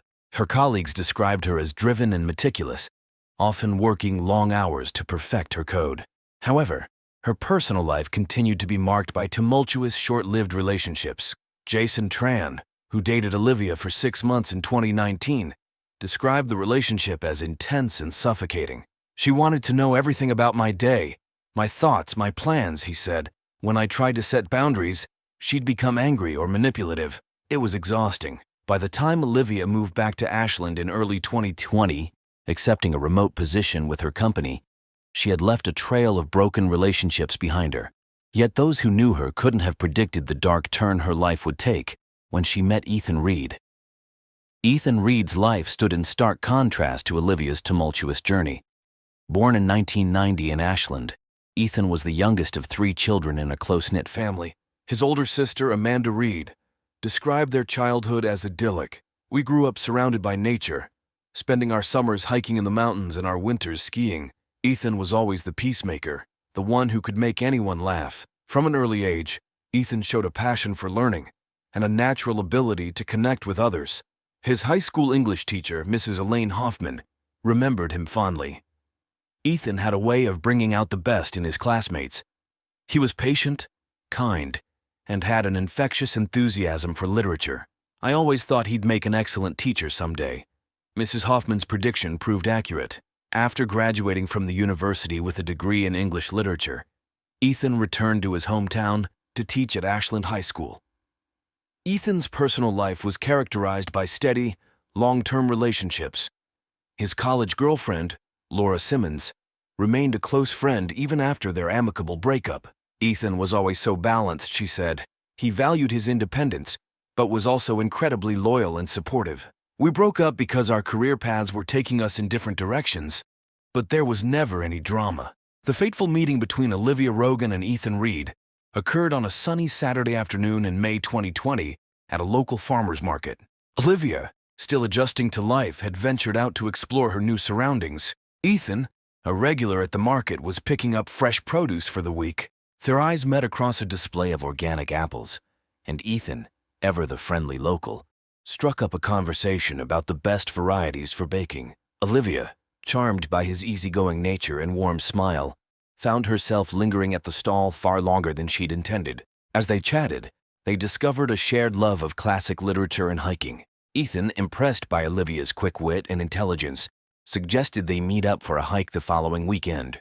Olivia, feeling an instant connection, eagerly agreed. Their first date was a hike up to Grizzly Peak, offering breathtaking views of the Rogue Valley. Ethan's friend Mark later recalled, Ethan came back from that hike on cloud nine.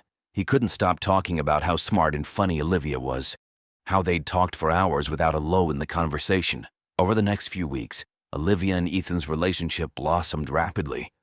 They spent long evenings discussing books, sharing meals, and exploring the natural beauty of southern area. To those around them, they seemed like a perfect match. However, even in these early honeymoon days of their relationship, there were subtle signs of Olivia's possessive nature. Ethan's sister Amanda noticed that Olivia seemed to monopolize his time. She'd call or text constantly when they weren't together, and she always seemed to have a reason why Ethan couldn't join family gatherings without her. Ethan, blinded by the excitement of new love, brushed off these early red flags. When his friend Mark expressed concern about the intensity of the relationship, Ethan laughed it off. "She's just excited about us," he said. "It'll calm down once we're more settled." Little did Ethan know that this was just the beginning of a pattern that would gradually tighten around him, slowly cutting him off from the life he had built and the people who cared about him most. By the fall of 2020, Olivia had all but moved into Ethan's apartment. Despite him never officially asking her to live with him, she began to exert influence over every aspect of his daily life, from what he ate to how he spent his free time. Ethan's colleague and friend, fellow English teacher Jessica Lawson, noticed changes in his behavior at work. He started turning down invitations to after-school happy hours, something he'd always enjoyed before. When I asked him about it, he said Olivia wasn't comfortable with him being out late, Jessica recalled. It seemed odd, given that she knew most of us and had even joined us a few times. Olivia's control extended to Ethan's social media presence. Friends noticed that his usually active Facebook and Instagram accounts became sparse, with posts becoming infrequent and impersonal. When questioned, Ethan would brush it off, saying he was trying to be more private online. But it was Olivia's attempts to isolate Ethan from his family that raised the most alarm bells. Amanda Reed remembered a particularly disturbing incident during the 2020 holiday season. "We always have a big family Christmas at our parents' house," she said. For that year, Ethan called at the last minute to say he and Olivia couldn't make it. When I pressed him, he said Olivia wasn't feeling well and he needed to stay with her. But I could hear her in the background, sounding perfectly fine. Olivia employed a variety of emotional manipulation tactics to maintain her grip on Ethan. She would oscillate between lavishing him with affection and subjecting him to cold, silent treatments if he didn't comply with her wishes. Ethan's friend Mark recounted a camping trip they had planned for months. "The night before we were supposed to leave, Ethan called to cancel. He sounded so defeated. He said Olivia was upset he was going away without her, even though she'd been invited and had declined." As 2021 progressed, Olivia's behavior became more erratic. She began accusing Ethan of infidelity, despite having no evidence to support her claims. She would show up unannounced at the high school, ostensibly to bring Ethan lunch. But colleagues noted how she seemed to be scanning the room, as if looking for signs of inappropriate behavior. Ethan's student Emma Chen later testified to a disturbing encounter. "Ms. Rogan came into our classroom during lunch break. Mr. Reed wasn't there, but she stayed anyway, asking us questions about him. It felt really weird and invasive." Despite the mounting evidence of Olivia's controlling behavior, Ethan remained committed to the relationship. Those close to him noted his increasing stress and anxiety, but he would deflect their concerns, often making excuses for Olivia's actions. His sister Amanda confronted him directly in the summer of 2021. "I told him I was worried, that this didn't seem like a healthy relationship," she said. But he just got defensive. He said I didn't understand Olivia, that she'd been hurt in the past and needed extra reassurance. He truly believed he could help her overcome her insecurities. As Olivia's paranoia and need for control reached new heights, she made a decision that would irreversibly alter the course of her relationship with Ethan and ultimately lead to its tragic conclusion. In late August 2021, while Ethan was away at a weekend teaching conference, Olivia took the drastic step of installing hidden cameras throughout his apartment. The idea had been brewing in Olivia's mind for weeks. Her background in software engineering made the technical aspects of the plan feasible, and her growing suspicions about Ethan's fidelity provided the justification she needed to overcome any moral qualms. Olivia meticulously planned the operation, purchasing small high-definition cameras disguised as everyday objects, a smoke detector, a phone charger, even a potted plant. She also set up sophisticated software that would allow her to access the feeds remotely from her laptop or phone.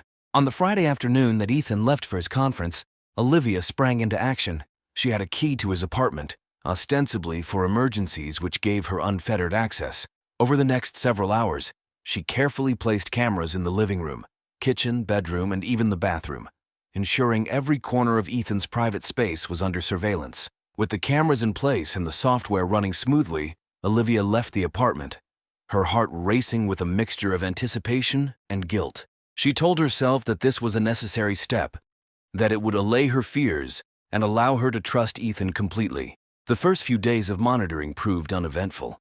Olivia watched as Ethan went about his daily routines, grading papers, preparing lessons, chatting on the phone with his sister. But rather than easing her suspicions, the lack of incriminating evidence only fueled Olivia's paranoia. She began to obsess over minor details. Why did Ethan smile at that text message? Who was he waving to out the window? Olivia's colleague, David Cho, later recalled noticing changes in her behavior at work during this time. She seemed distracted, constantly checking her phone. I caught a glimpse of her screen once. It looked like a video feed, but she quickly closed it when she saw me looking. As the days turned into weeks, Olivia's obsession with the camera feeds grew. She began neglecting her work, her sleep suffered, and her interactions with Ethan became increasingly strained as she struggled to keep her secret. One evening, while reaching for a book on his shelf, Ethan noticed that several volumes were slightly out of place. He distinctly remembered organizing them just days before. In the bathroom, his toiletries seemed rearranged, though he couldn't pinpoint exactly how. More unsettling were the times he felt as if he was being watched. He'd be grading papers in the living room and suddenly feel a prickle on the back of his neck, as if someone's eyes were on him. But when he looked up, he was alone. Ethan's friend and fellow teacher, Jessica Lawson, recalled a conversation they had during this period. He mentioned feeling on edge in his own home, she said. He laughed it off, saying he was probably just stressed about work, but I could tell it was really bothering him. Olivia's behavior added to Ethan's growing discomfort. She began making comments about his daily activities that she shouldn't have known about. Once, she mentioned in passing that she liked the new brand of coffee he'd bought, despite not having been to his apartment in days. Another time, she asked about a phone call he'd had with his mother, though he was certain he hadn't mentioned it to her. When Ethan would express confusion about these slip-ups, Olivia would quickly change the subject or provide vague explanations. He must have mentioned the coffee in passing, she'd say, or perhaps his mother had told her about the call. As his unease grew, Ethan found himself second-guessing his own memories and perceptions. Am I just being paranoid? He wondered. Is the stress of work getting to me? Despite his attempts to rationalize the strange occurrences, Ethan couldn't shake the feeling that something was deeply wrong. He began to pay closer attention to his surroundings, noting any changes or oddities in his apartment. He even considered confiding in his sister Amanda, but hesitated, worried that his suspicions might sound absurd or that he might be overreacting. The moment of revelation came on an October evening in 2021. Ethan had been grading papers late into the night, the soft glow of his laptop illuminating the living room. As he stretched and prepared to call it a night, his elbow knocked a small potted plant off the side table. The pot shattered on the hardwood floor, soil and ceramic shards scattering across the room. As Ethan knelt to clean up the mess, something caught his eye amidst the debris. A tiny lens, no bigger than a pencil eraser, glinted in the low light. His heart racing, Ethan carefully extracted the object from the soil. It was a miniature camera, expertly concealed within the plant's base. The discovery sent a chill down Ethan's spine. With trembling hands, he began a frantic search of his apartment. Over the next hour, he uncovered 5 more hidden cameras. In the smoke detector, a picture frame, even the shower head. The realization that his most private moments had been under surveillance was overwhelming. Ethan's mind reeled as he pieced together the implications. The strange comments Olivia had made, her uncanny knowledge of his daily activities, the feeling of being watched, it all suddenly made horrifying sense. The woman he had loved and trusted had violated his privacy in the most intimate way possible. In a daze, Ethan called the one person he knew he could trust implicitly, his sister Amanda. It was past midnight, but she answered on the second ring, immediately alert at the sound of distress in her brother's voice. "Ethan, what's wrong?" she asked, concern evident in her tone. Through a voice choked with emotion, Ethan recounted his discovery. Amanda listened in shocked silence, her initial disbelief quickly turning to anger on her brother's behalf. As Ethan's story unfolded, Amanda's protective instincts kicked in. "You need to get out of there," she insisted. "Pack a bag and come to my place. We'll figure this out together." But Ethan was torn. Part of him wanted to confront Olivia immediately, to demand answers and explanations. Another part was simply numb with betrayal, struggling to reconcile the woman he thought he knew with someone capable of such a gross invasion of privacy. In the end, it was Amanda's steady voice that guided his next actions. "Document everything," she advised. "Take pictures of the cameras. Save any recordings you can find. We'll go to the police in the morning." As the first light of dawn broke over Ashland, Ethan sat on his couch, surrounded by the dismantled remains of Olivia's surveillance network. His phone buzzed with a text from Olivia. "Good morning, babe. Sleep well?" The irony of her feigned normalcy was not lost on Ethan. With a deep breath, he typed out a response that would set in motion the final tragic act of their relationship. "We need to talk. Come over as soon as you can." The tension in Ethan's apartment was palpable as Olivia arrived later that morning. She entered with her usual smile, leaning in for a kiss, but froze when she saw Ethan's grim expression and the array of dismantled cameras on the coffee table. For a moment, silence hung heavy in the air. Then Olivia's face crumpled, tears welling in her eyes. "Ethan, I can explain," she began, her voice quavering. But Ethan, his voice low and controlled, cut her off. He spoke of trust betrayed, of the sanctity of privacy violated.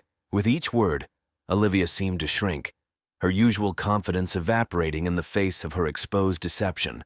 When Ethan finally fell silent, Olivia launched into a desperate justification of her actions. She spoke of her deep-seated insecurities, her fear of losing him, her conviction that if she could just prove to herself that he was faithful, she could finally relax into their relationship. Her words came out in a rush, pleading and explanatory. But Ethan remained unmoved. "I can't be with someone who would do this," he said firmly. "We're done, Olivia. I want you to leave." Olivia's demeanor changed in an instant. Her tears dried up, replaced by a cold, hard look. "You can't do this to me," she hissed. "We're perfect together. You're overreacting." As Ethan stood firm in his decision, Olivia's pleas turned to threats. She spoke of ruining his career, of telling his students and colleagues about embarrassing moments she'd captured on camera. When these threats failed to sway Ethan, she resorted to emotional manipulation, threatening self-harm if he left her. Throughout it all, Ethan remained resolute. Even as his heart broke at the sight of Olivia's desperation, he knew with a clarity that surprised him that there was no coming back from this betrayal. Finally, seeing that her words were having no effect, Olivia stormed out of the apartment, slamming the door behind her. Ethan sank onto the couch, emotionally exhausted. He thought the worst was over. He had no idea that Olivia's desperation was about to take a far more dangerous turn. The events of October 15th, 2021, would forever be etched in the memories of Ashland's residents. The day began like any other, with no indication of the tragedy that would unfold. Ethan, emotionally drained from the confrontation with Olivia, had called in sick to work. He spent the morning talking with his sister Amanda, making plans to file a police report about the hidden cameras. As evening approached, he decided to take a walk to clear his head, leaving his phone behind to avoid any desperate messages from Olivia. It was during this absence that Olivia made her final fatal return to Ethan's apartment. Neighbors would later report seeing her enter the building, her face set in a mask of determination. She used her key to let herself in, her mind racing with a mix of anger, desperation, and a twisted sense of righteous indignation. When Ethan returned home around 7 p.m., he found Olivia waiting for him in the darkened living room. The sight of her there, uninvited and unexpected, sent a jolt of fear through him. "Olivia, what are you doing here?" he asked, his voice wary. Olivia's response was chilling in its calmness. "We're going to fix this, Ethan," she said. "You'll see that we belong together." What followed was a heated argument that quickly spiraled out of control. Olivia vacillated between pleading for another chance and lashing out with bitter accusations. Ethan, his patience exhausted, demanded that she leave immediately. It was then that Olivia's fragile control snapped. In a move that would shock even those who knew of her obsessive tendencies, She produced a kitchen knife she had taken from Ethan's own drawer. The next few moments were a blur of violence and terror. Ethan, caught off guard by the sudden escalation, tried to reason with Olivia, even as he backed away from the blade. But Olivia, beyond the reach of reason, lunged forward. In the struggle that ensued, Ethan's training as a former high school wrestler came into play. He managed to grapple with Olivia, trying to disarm her without causing harm. But in her frenzied state, Olivia's strength seemed superhuman. Neighbors would later report hearing shouts and the sound of breaking glass. One, concerned by the commotion, called 911, but help would arrive too late. By the time police broke down the door of Ethan's apartment, the tragic scene had already played out to its grim conclusion. They found Ethan on the floor with multiple stab wounds marking his body, the life already fading from his eyes. Olivia sat beside him, the bloody knife still clutched in her hand, her gaze vacant as she stared at what she had done. As paramedics rushed in, futilely attempting to save Ethan's life, Olivia offered no resistance when the police took her into custody. Her only words, repeated over and over like a mantra, were, "He was supposed to love me forever." The investigation, led by Detective Sarah Nguyen of the Ashland Police Department, quickly uncovered the full extent of Olivia's surveillance operation, revealing months of invasive monitoring. This digital trail, along with physical evidence from the crime scene and witness statements, painted a damning picture of obsession and premeditated violence. Ethan's family and friends were devastated. His sister Amanda, in particular, struggled with guilt. "I knew something was wrong," she said in a tearful interview. "I should have pushed harder, done more to get him away from her." As the investigation progressed, more details of Olivia's troubled past came to light. Former colleagues and ex-boyfriends came forward with stories of her controlling behavior and emotional manipulation. Her parents, shell-shocked by their daughter's actions, could only offer tearful apologies to Ethan's family. The district attorney presented a methodical case, walking the jury through the progression of Olivia's obsessive behavior. The recovered surveillance footage played a central role, starkly illustrating the invasion of Ethan's privacy. The defense didn't contest the basic facts of the case. Instead, they focused on Olivia's mental state, bringing in expert witnesses to testify about her history of attachment issues and borderline personality disorder. They argued that Olivia's actions were the result of a mental health crisis, not premeditated murder. Olivia herself took the stand, her testimony an unsettling mixture of remorse and rationalization. She spoke of her deep love for Ethan and her fear of abandonment, claiming that she never meant to hurt him. Her apparent lack of full comprehension of the gravity of her actions left many in the courtroom disturbed. After a 2-week trial and 3 days of deliberation, the jury returned a guilty verdict on charges of first-degree murder. At the sentencing hearing, the judge delivered a scathing indictment of Olivia's actions before sentencing her to life in prison without the possibility of parole. As Ashland slowly healed, the community was left to reflect on the nature of love, trust, and the human capacity for both compassion and cruelty. The case would be remembered not just for its shocking conclusion, but as a catalyst for change and a somber reminder of the importance of recognizing and addressing toxic relationship dynamics before they escalate to tragedy.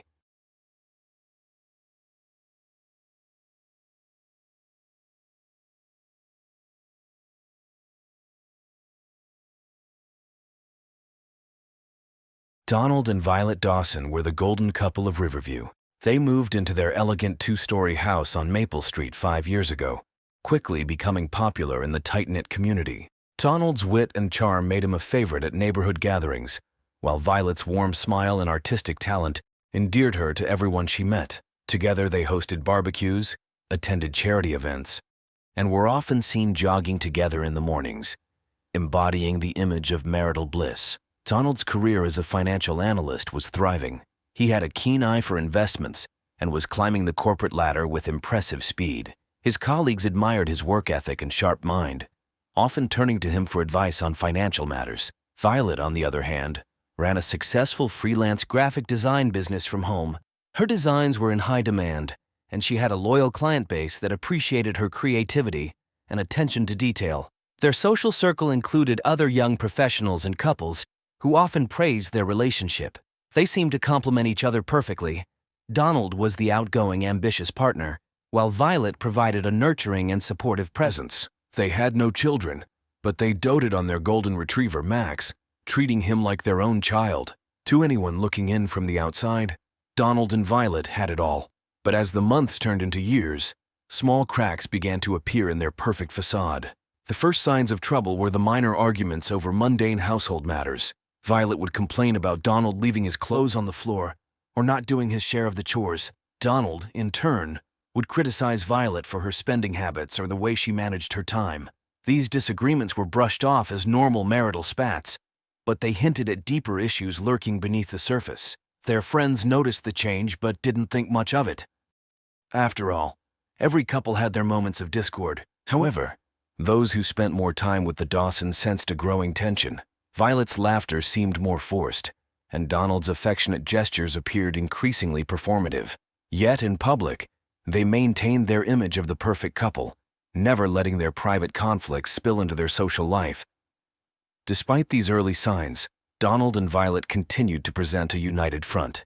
They celebrated anniversaries with lavish dinners and weekend getaways, posted loving messages on social media, and attended couples therapy sessions to work on their issues.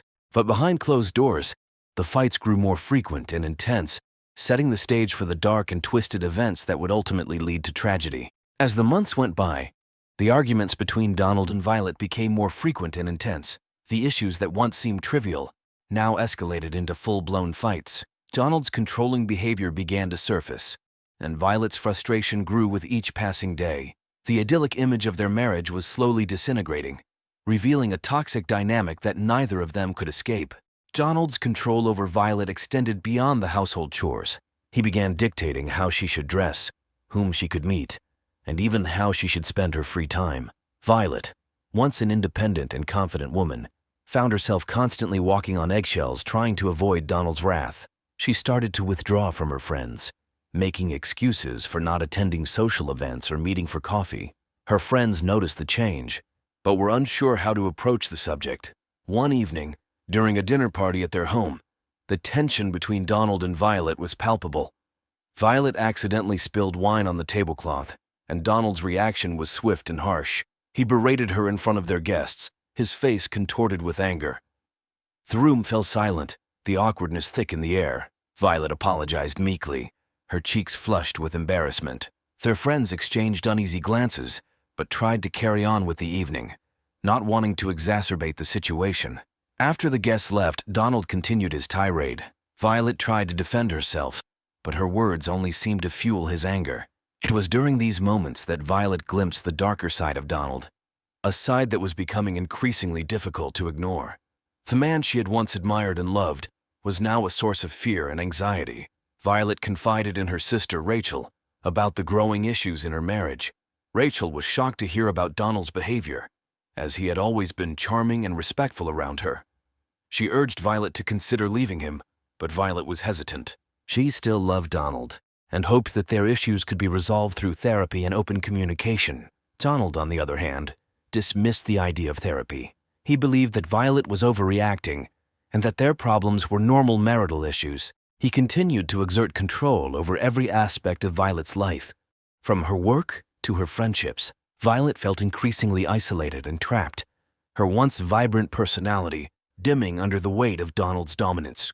The unraveling of Donald and Violet's marriage was rooted in their pasts, hidden traumas and manipulative tendencies that had remained buried until now. Donald's need for control stemmed from his childhood, where he grew up in a household dominated by his tyrannical father.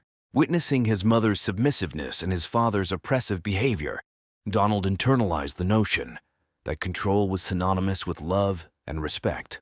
Violet's past was marked by a different kind of trauma. She had been in an abusive relationship during her college years, which left her with deep emotional scars. She had worked hard to rebuild her life, seeking therapy and finding solace in her career. Meeting Donald had seemed like a fresh start, a chance to leave her painful past behind. But as the years went by, the echoes of her past trauma resurfaced, exacerbated by Donald's controlling behavior. Their marriage, which had once seemed like a partnership of equals, transformed into a battleground of wills. Donald's manipulative tendencies became more pronounced, and Violet's hidden traumas were exploited. Donald would use Violet's past against her, belittling her experiences and making her feel unworthy of love and respect. He manipulated her emotions, alternating between affectionate gestures and harsh criticisms, leaving Violet constantly second-guessing herself. Violet's attempts to seek help from friends or family were often thwarted by Donald's interference. He would charm her friends, making them believe that Violet was exaggerating or being overly sensitive. He isolated her from those who could offer support, ensuring that she remained dependent on him. Violet's cries for help were met with skepticism, as Donald's outward charm and charisma masked his true nature. The twisted game of manipulation and control escalated over time. Donald would gaslight Violet, making her doubt her own perceptions and memories. He would hide her belongings, then accuse her of being forgetful. He would criticize her appearance and decisions, undermining her confidence. Violet, caught in this web of psychological abuse, felt her sense of reality slipping away. Despite the escalating abuse, Violet clung to the hope that things could change. She believed that if she just tried harder, if she just loved Donald enough, things would go back to the way they were. She blamed herself for the growing tension, convinced that she was the problem. Donald reinforced this belief, using it to tighten his grip on her. The turning point in Donald and Violet's tumultuous relationship came one night during an argument that escalated beyond verbal altercations. It started as a typical disagreement over household chores, but the tension quickly mounted. Donald's face twisted with anger as he accused Violet of being lazy and ungrateful. Violet, her patience worn thin, snapped back, telling Donald that she was tired of his constant criticism and control. The argument spiraled out of control, with both of them shouting and hurling accusations. Donald's anger boiled over, and for the first time he struck Violet. The force of the blow sent her reeling, her cheeks stinging from the impact. The room fell silent, the reality of what had just happened sinking in. Donald, momentarily stunned by his own actions, quickly regained his composure and began to apologize profusely. He promised it would never happen again, blaming the stress from work and the pressures of life. Violet, shocked and hurt, didn't know how to respond. She had never imagined that their arguments would turn physical. Despite her fear, a part of her still clung to the hope that Donald could change. She accepted his apology, convincing herself that it was a one-time incident, an unfortunate outburst that wouldn't be repeated. But the physical abuse didn't stop. Over the following weeks, Donald's outbursts became more frequent and violent. Violet tried to hide the bruises, making excuses for her injuries when friends or colleagues asked. She became adept at covering up the signs of abuse, using makeup to mask the bruises and long sleeves to hide the marks. Her once vibrant spirit was replaced by a shadow of her former self, her eyes reflecting a deep-seated fear and sadness. In a desperate attempt to break free from the cycle of abuse, Violet confided in her closest friend, Kate. She told Kate about the physical violence and Donald's controlling behavior, hoping that sharing her secret would give her the strength to leave. Kate was horrified and immediately offered her support, urging Violet to contact a domestic violence hotline and seek help. Violet took Kate's advice and called the hotline, speaking to a counselor who provided her with resources and a safety plan. She started to make preparations to leave, gathering important documents and saving money in a hidden account. Violet felt a glimmer of hope, believing that she could escape the nightmare her life had become. However, Donald's control over Violet was stronger than she anticipated. He grew suspicious of her actions, noticing the small changes in her behavior and the secretive nature of her movements. His paranoia intensified, and he began to monitor her closely, checking her phone and following her when she left the house. Violet's attempts to break free were thwarted at every turn as Donald tightened his grip on her life. The breaking point came when Violet tried to leave one night, only to be caught by Donald as she was sneaking out of the house with a suitcase. Enraged, Donald dragged her back inside, accusing her of betrayal and threatening her with dire consequences if she ever tried to leave again. Violet, terrified and defeated, realized that escaping Donald's control was more difficult than she had ever imagined. In the days that followed, Donald's behavior grew increasingly erratic. He installed surveillance cameras in the house, monitored Violet's every move, and cut off her access to the outside world. Violet felt like a prisoner in her own home, her every action scrutinized and controlled. The glimmer of hope that had once sustained her was extinguished, replaced by a sense of despair and resignation. The twisted game of manipulation and control had reached a dangerous new level, with Donald's paranoia and violence threatening to consume them both. Despite the overwhelming fear and isolation, Violet continued to hold on to a sliver of hope. She documented the abuse in a hidden journal, detailing each incident with meticulous care. One night, after a particularly violent argument, Violet decided she couldn't take it anymore. The fight had started over a minor issue, Donald accusing her of not cooking dinner to his liking, but it quickly escalated. Donald's rage was uncontrollable, and he beat Violet until she was barely conscious. As she lay on the floor, battered and bleeding, Violet made a silent vow to escape no matter the cost. Over the next few days, Violet meticulously planned her escape. She reached out to Kate through a coded message, arranging a time and place to meet. Kate, understanding the gravity of the situation, agreed to help without hesitation. On the night of their planned escape, Violet waited until Donald was asleep before making her move. She quietly gathered her pre-packed bag and slipped out of the house. Her heart pounded in her chest as she made her way to the meeting spot, every shadow and sound amplifying her fear. Kate was waiting at the designated spot, her car idling and ready to go. Violet climbed into the passenger seat, her hands shaking as she clutched her bag. Kate didn't waste any time, driving away from the house as quickly as possible. The sense of relief Violet felt was overwhelming, but it was quickly tempered by the realization that her freedom was still fragile. They drove to a nearby town, where Kate had arranged for Violet to stay at a women's shelter. The shelter provided a safe haven, a place where Violet could begin to rebuild her life without fear of Donald's retribution. The staff at the shelter were supportive and understanding, helping Violet navigate the legal process of obtaining a restraining order and pressing charges against Donald. For the first time in years, Violet felt a glimmer of hope. She was surrounded by people who believed her, who validated her experiences, and provided her with the support she desperately needed. The journey to recovery was daunting, but Violet was determined to reclaim her life and break free from the cycle of abuse. However, Donald was not willing to let go so easily. When he discovered Violet's absence, his rage knew no bounds. He used every resource at his disposal to track her down, refusing to accept that she had escaped his control. The twisted game of manipulation and control had reached its final, deadly stage, setting the stage for a confrontation that would have tragic consequences. Violet had been staying at the women's shelter for a few weeks, slowly beginning to heal and regain her sense of self. The staff and other residents provided a supportive community, helping her navigate the complexities of her situation. She had obtained a restraining order against Donald, and the shelter had taken measures to ensure her safety. However, Donald's obsession with Violet only grew stronger in her absence. He scoured social media to track her down. His need to control her had reached a dangerous level, driven by a toxic mix of anger, jealousy, and possessiveness. Donald's paranoia and determination to reclaim Violet culminated in a meticulously planned confrontation. On the night of June 27th, Donald finally discovered Violet's location. He had been stalking the shelter for days, watching and waiting for the right moment. When he saw Violet leave the shelter to run an errand, he followed her, careful to remain undetected. Violet was unaware of his presence, her mind occupied with thoughts of her new life and the steps she needed to take to move forward. As Violet returned to the shelter, she felt a strange unease, a sense that something was not right. She quickened her pace, her heart racing as she approached the shelter's entrance.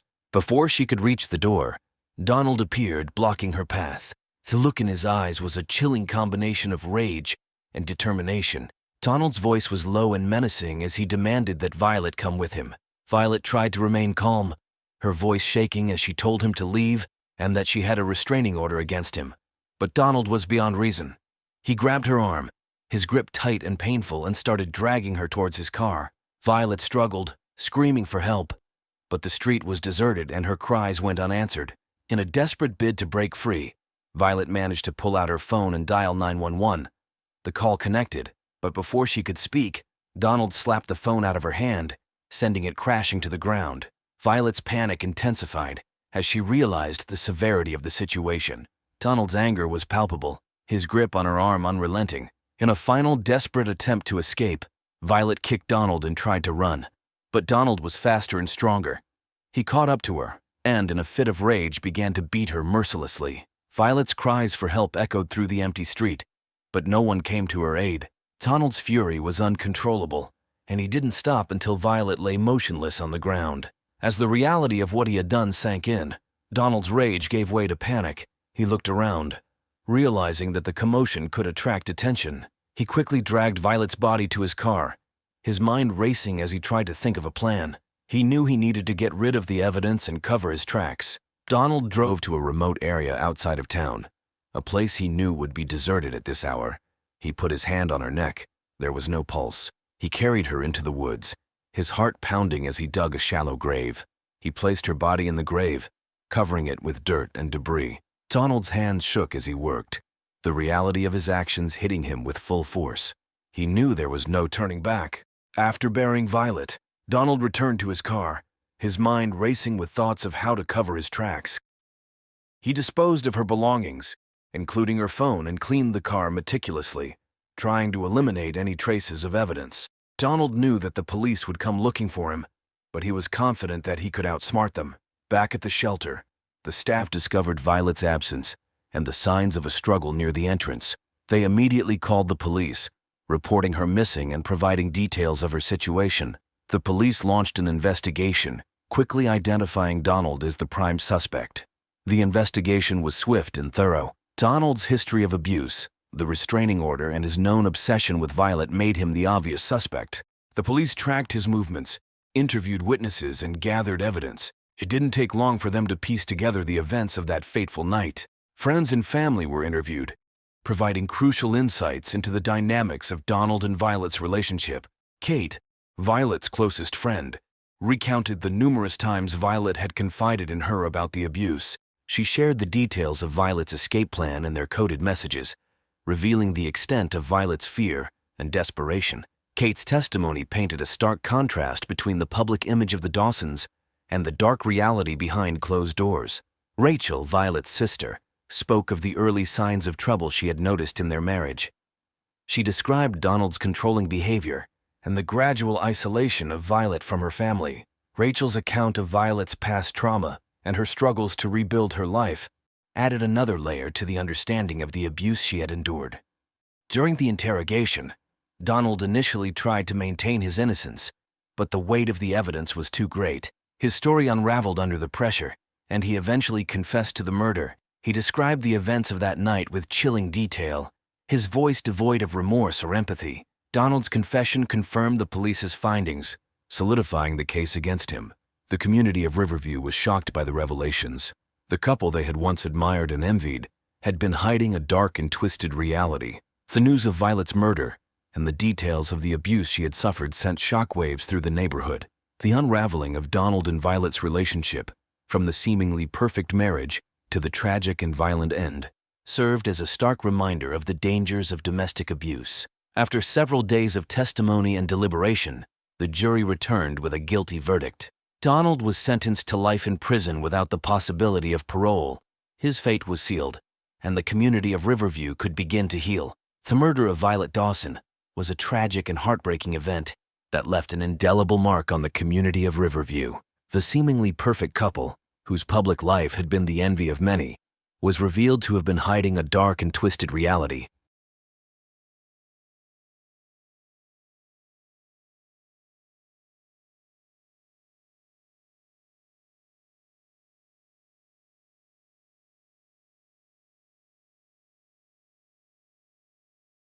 Emily Parker was born and raised in the quiet town of Maplewood, Ohio.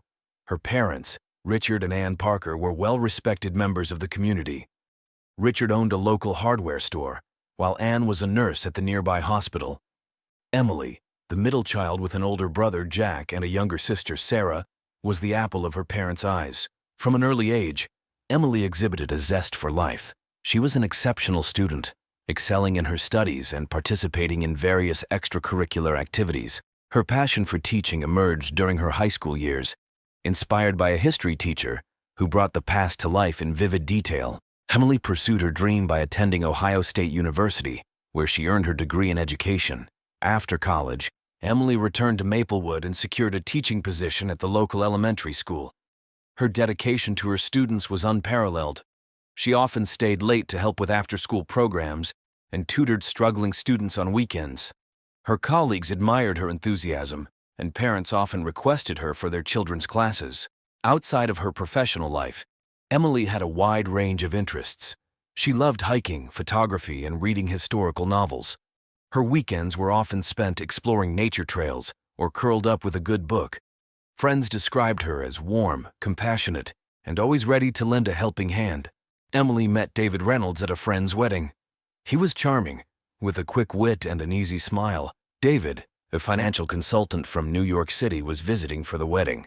The attraction was immediate, and their whirlwind romance took everyone by surprise. David lavished Emily with attention, expensive gifts, and exotic trips.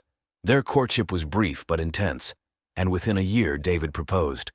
Emily, swept off her feet by his charisma and the promise of a glamorous life, said yes. Her family and friends had mixed feelings about the rapid engagement. While they wanted to support Emily's happiness, they couldn't shake a sense of unease about David. He was always impeccably dressed, driving luxury cars and staying in upscale hotels, but his extravagant lifestyle seemed at odds with his modest background. Emily, however, was enamored and reassured everyone that David was her soulmate. Their wedding was a grand affair, held in a picturesque vineyard and attended by over 200 guests. Emily's friends from Maplewood and David's associates from New York mingled under fairy lights and sipped champagne, celebrating the union. As the newlyweds departed for their honeymoon in St. Lucia, no one could have predicted the dark turn their love story would take. David Reynolds was born and raised in Queens, New York. His parents, Thomas and Margaret Reynolds, struggled to make ends meet. Thomas worked as a mechanic, while Margaret held various part-time jobs to support their 3 children. David, the eldest, grew up with a strong drive to escape the financial hardships of his upbringing. From a young age, David exhibited a knack for numbers and a shrewd understanding of money. He excelled in school, earning a scholarship to New York University where he studied finance. David's ambition was evident. He spent his college years networking and securing internships at prestigious firms. His relentless work ethic paid off, and upon graduation, he landed a coveted position at a top financial consultancy. David quickly rose through the ranks, his talent for investment strategies and financial planning earning him a reputation as a rising star. His success afforded him a lifestyle he had always dreamed of: designer suits, high-end cars, and a luxury apartment in Manhattan. However, his professional success masked deeper issues. Colleagues often described David as charming but ruthless, willing to bend the rules to achieve his goals. David's personal life was equally complex. His charm attracted many women, but his relationships were often short-lived. He had a series of high-profile romances, each ending abruptly amid rumors of infidelity and deceit. Despite this, he maintained a polished public image, carefully curating his social media to portray a life of sophistication and success. When David met Emily Parker, she represented something different. Her genuine warmth and small-town innocence were a stark contrast to the superficial relationships he was accustomed to. To his friends, it seemed like David was truly in love for the first time. But as their relationship progressed, cracks began to appear. David's financial empire was not as solid as it seemed. Behind the scenes, he was entangled in risky investments and mounting debts. David's financial troubles were compounded by his extravagant spending habits. He kept these issues hidden from Emily, presenting only the image of a successful and devoted partner. His decision to propose was as much about securing a future with Emily as it was about seeking stability amid his growing financial chaos. Their wedding, though a joyous occasion, also marked the point where David's deceptions began to catch up with him. St. Lucia, with its lush landscapes and serene beaches, was the perfect backdrop for David and Emily's honeymoon. They stayed at an exclusive resort, their bungalow perched on the edge of a secluded cove. The first few days were filled with romantic dinners, sunset walks, and excursions to explore the island's natural beauty. Emily documented their adventures on social media, her posts filled with joy and excitement. On the night of Emily's disappearance, the couple dined at the resort's beachfront restaurant. The atmosphere was idyllic. Soft music played in the background, and tiki torches flickered in the gentle breeze. Fellow diners noticed the couple laughing and holding hands, seemingly in love. The staff, accustomed to honeymooners, paid them little special attention. After dinner, David suggested a moonlit walk along the beach. Emily, always one for romance, readily agreed. They strolled along the water's edge, the sound of the waves mingling with their conversation. David later recounted that Emily had expressed a desire to take a swim. She slipped off her sandals and waded into the water, the moonlight casting a silver glow on her figure. According to David, He returned to their bungalow to fetch a jacket for Emily. When he came back, she was gone. Panic set in as he searched the beach, calling her name.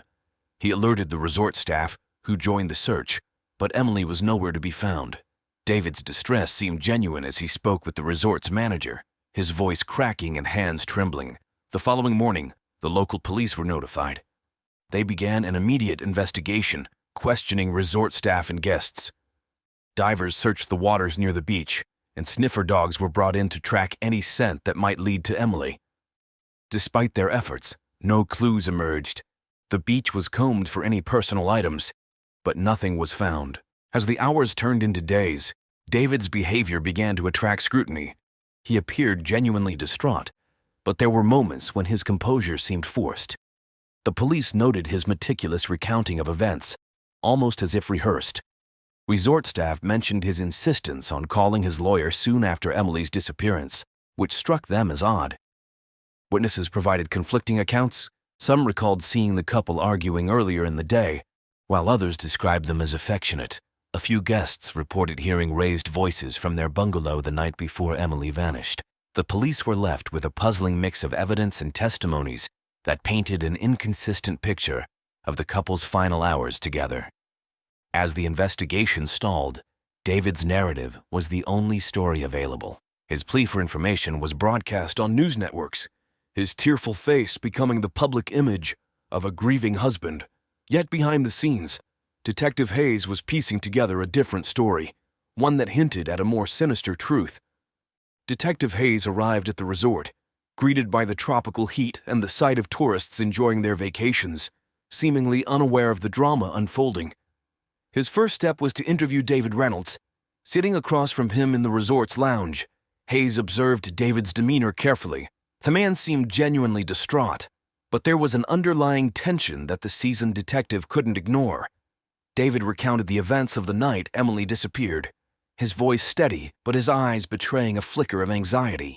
Hayes listened intently, asking pointed questions about their activities, their relationship, and any possible reasons Emily might have had to leave suddenly. David's answers were consistent, but Hayes felt they were too polished, as if rehearsed.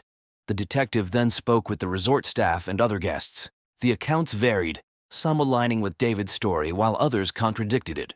A waitress at the restaurant mentioned that David seemed agitated during dinner, frequently checking his phone. A couple staying in a neighboring bungalow reported hearing an argument late at night, although they couldn't make out the words. Hayes' team searched the couple's bungalow and the surrounding area. They found Emily's belongings neatly packed, her passport and wallet untouched. Her phone was missing, presumably with her. A thorough examination of the beach yielded no new clues. The tide and weather had likely washed away any trace evidence. As the days passed, the investigation broadened. Hayes looked into David's background, finding a man who was both successful and secretive. His financial records revealed a troubling pattern. Despite his high-paying job, David was deep in debt. Large withdrawals from his accounts suggested a gambling problem, and several investments had failed spectacularly. Hayes interviewed David's colleagues and friends in New York, uncovering a different side of him.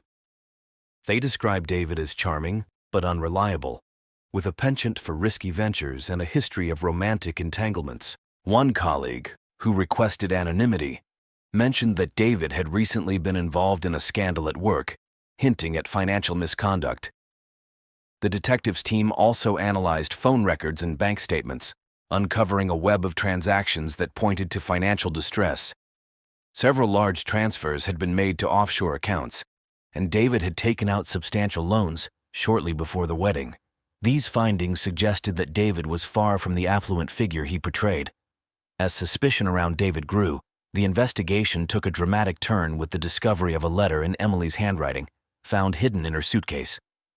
It was addressed to her parents and hinted at her growing unease about David. She wrote about discovering discrepancies in his stories and financial dealings, expressing fear that she had made a terrible mistake in marrying him. The evidence was mounting, and Detective Hayes felt the pieces of the puzzle starting to come together. But without Emily, the case remained frustratingly incomplete. The detective was determined to uncover the truth, knowing that the facade of the perfect honeymoon was hiding something far more sinister. The financial investigation into David Reynolds' affairs revealed a cascade of deceit. Detective Hayes and his team uncovered a complex network of bank accounts, hidden assets, and dubious transactions. David's financial empire, once thought to be thriving, was crumbling under the weight of risky investments and substantial debts. As Hayes delved deeper, he discovered that David had been involved in several questionable business ventures. One such venture was a failed real estate development in Florida, which had resulted in significant losses for investors. Another was a tech startup that went bankrupt, leaving David with substantial debts. These ventures, combined with his gambling habits, had drained his resources and left him in a precarious financial position. David's secret debts and business failures provided a possible motive for foul play. With Emily's disappearance, questions arose about potential life insurance policies or other financial benefits he might gain. Hayes' team found that David had recently taken out a substantial life insurance policy on Emily, raising further suspicions. Testimonies from friends and colleagues about David's character began to form a consistent narrative. They described him as someone who would do anything to maintain his image of success, even if it meant deceiving those closest to him. Emily, it seemed, had been drawn into a web of lies and financial manipulation. The mounting evidence suggested that David's involvement in Emily's disappearance was more than just circumstantial. His financial desperation, coupled with the inconsistencies in his story, pointed to a more sinister motive. As the investigation continued, Detective Hayes knew that the key to solving the case lay in uncovering the full extent of David's deceit and the secrets he had worked so hard to conceal. As the investigation deepened, another layer of David Reynolds' double life began to unfold. His extramarital affairs. Detectives uncovered a series of clandestine relationships that painted a picture of a man far different from the devoted husband he appeared to be. David's phone records and emails revealed communications with several women, some of whom he had met through his business dealings, while others were casual encounters. These relationships ranged from fleeting flings to more serious entanglements. Detective Hayes and his team meticulously tracked down and interviewed these women, each conversation revealing more about David's deceptive nature. One of the women, Laura Mitchell, a marketing executive from New York, provided crucial insight. She described her relationship with David as passionate but tumultuous. They had met at a conference a year before his wedding, and their affair continued well into his engagement with Emily. Laura was unaware of David's upcoming marriage until she saw the wedding announcement on social media. Feeling betrayed, she ended their relationship but kept records of their communications, which she willingly shared with the investigators. Another woman, Jessica Evans, a real estate agent from Miami, had a similar story. She and David had met during one of his business trips, and their affair was marked by lavish gifts and extravagant promises. Jessica, too, was in the dark about David's marital status. She described him as attentive and affectionate, but noted his tendency to vanish for days without explanation. The most damning testimony came from Rachel Turner, a colleague from his firm who had been involved with David for nearly 2 years. Rachel's account revealed a pattern of manipulation and deceit. She recounted how David had confided in her about his financial troubles, painting himself as a victim of unfortunate circumstances. Rachel, deeply infatuated with him, had even loaned him money on several occasions, believing his promises to repay her once his investments paid off. These revelations had a profound impact on the case. They not only established a pattern of deceit, but also suggested potential motives for Emily's disappearance. David's affairs indicated a man capable of maintaining multiple lives, each carefully compartmentalized to prevent discovery. His ability to juggle these relationships while hiding his financial troubles from Emily spoke to his skill at deception. Interviews with his past lovers painted a picture of a man driven by a need for validation and material success. They described how David would often speak of his ambitions and dreams, using his charm to elicit sympathy and support. His relationships, both romantic and financial, were tools he used to navigate his increasingly precarious life. The impact of these revelations on the case was significant. They provided a motive for foul play, suggesting that David might have seen Emily as both an obstacle and a solution to his problems. With his financial empire collapsing and his web of lies unraveling, the pressure on David had reached a breaking point.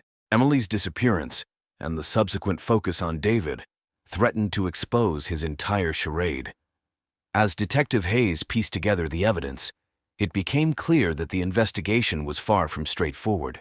Each new discovery added complexity to the case, revealing the depths of David's deceit and the lengths he was willing to go to maintain his facade. The true challenge lay in proving his involvement beyond doubt, a task that required uncovering every hidden aspect of his life. Just when Detective Hayes believed he had a clear picture of David Reynolds' involvement in Emily's disappearance, a shocking twist emerged. A mysterious figure, previously unknown to the investigation, came forward with information that turned the case on its head. The figure was a man named Alex Carter, a private investigator from New York. Alex contacted Detective Hayes, claiming to have crucial information about David Reynolds and his activities. Intrigued and cautious, Hayes arranged a meeting. In a dimly lit cafe, Alex revealed his connection to the case. Alex explained that he had been hired by an anonymous client to investigate David Reynolds months before Emily's disappearance. His client had suspected David of financial misconduct and infidelity, and Alex's investigation had uncovered significant evidence of both. He had been tracking David's movements and communications, documenting his secret affairs and shady business dealings. But Alex's most startling revelation was about Emily. According to his findings, Emily had discovered David's infidelity and financial troubles shortly before their wedding. She had confided in a close friend, expressing her doubts and fears about marrying David. This friend, concerned for Emily's safety, had anonymously hired Alex to gather evidence, hoping to give Emily a way out of her situation. Alex provided Detective Hayes with a dossier of his findings, including photographs, financial records, and transcripts of conversations. One particularly damning piece of evidence was a recording of a conversation between David and an unknown associate discussing plans that hinted at foul play. The recording suggested that David had been plotting something sinister, although the details were vague. This new information complicated the case significantly. It introduced the possibility that Emily might have been aware of David's plans and had taken steps to protect herself. Detective Hayes considered the idea that Emily could have staged her disappearance to escape David's clutches, although the lack of concrete evidence made this theory difficult to prove. Hayes decided to re-interview everyone involved, armed with the new information. He spoke again with Emily's family and friends, uncovering more details about her state of mind before the wedding. Emily's best friend, Lisa, revealed that Emily had been increasingly anxious in the weeks leading up to the honeymoon. She had confided in Lisa about her fears and mentioned the anonymous tipster who had warned her about David. David's reaction to the reopened investigation was one of surprise and agitation. He denied any involvement in Emily's disappearance and dismissed the evidence provided by Alex Carter as fabrications. However, his growing frustration and inconsistent statements only added to the suspicion surrounding him. The twist in the case forced Detective Hayes to consider all possibilities. He intensified the search for Emily, exploring the idea that she might have gone into hiding. The investigation expanded to include airports, border crossings, and potential safe houses. The media coverage, once focused solely on David, began to speculate about Emily's fate and her possible role in the unfolding drama. As the investigation continued, Detective Hayes faced mounting pressure to solve the case. The new information from Alex Carter provided valuable leads, but it also complicated the narrative, making it harder to distinguish between victim and perpetrator.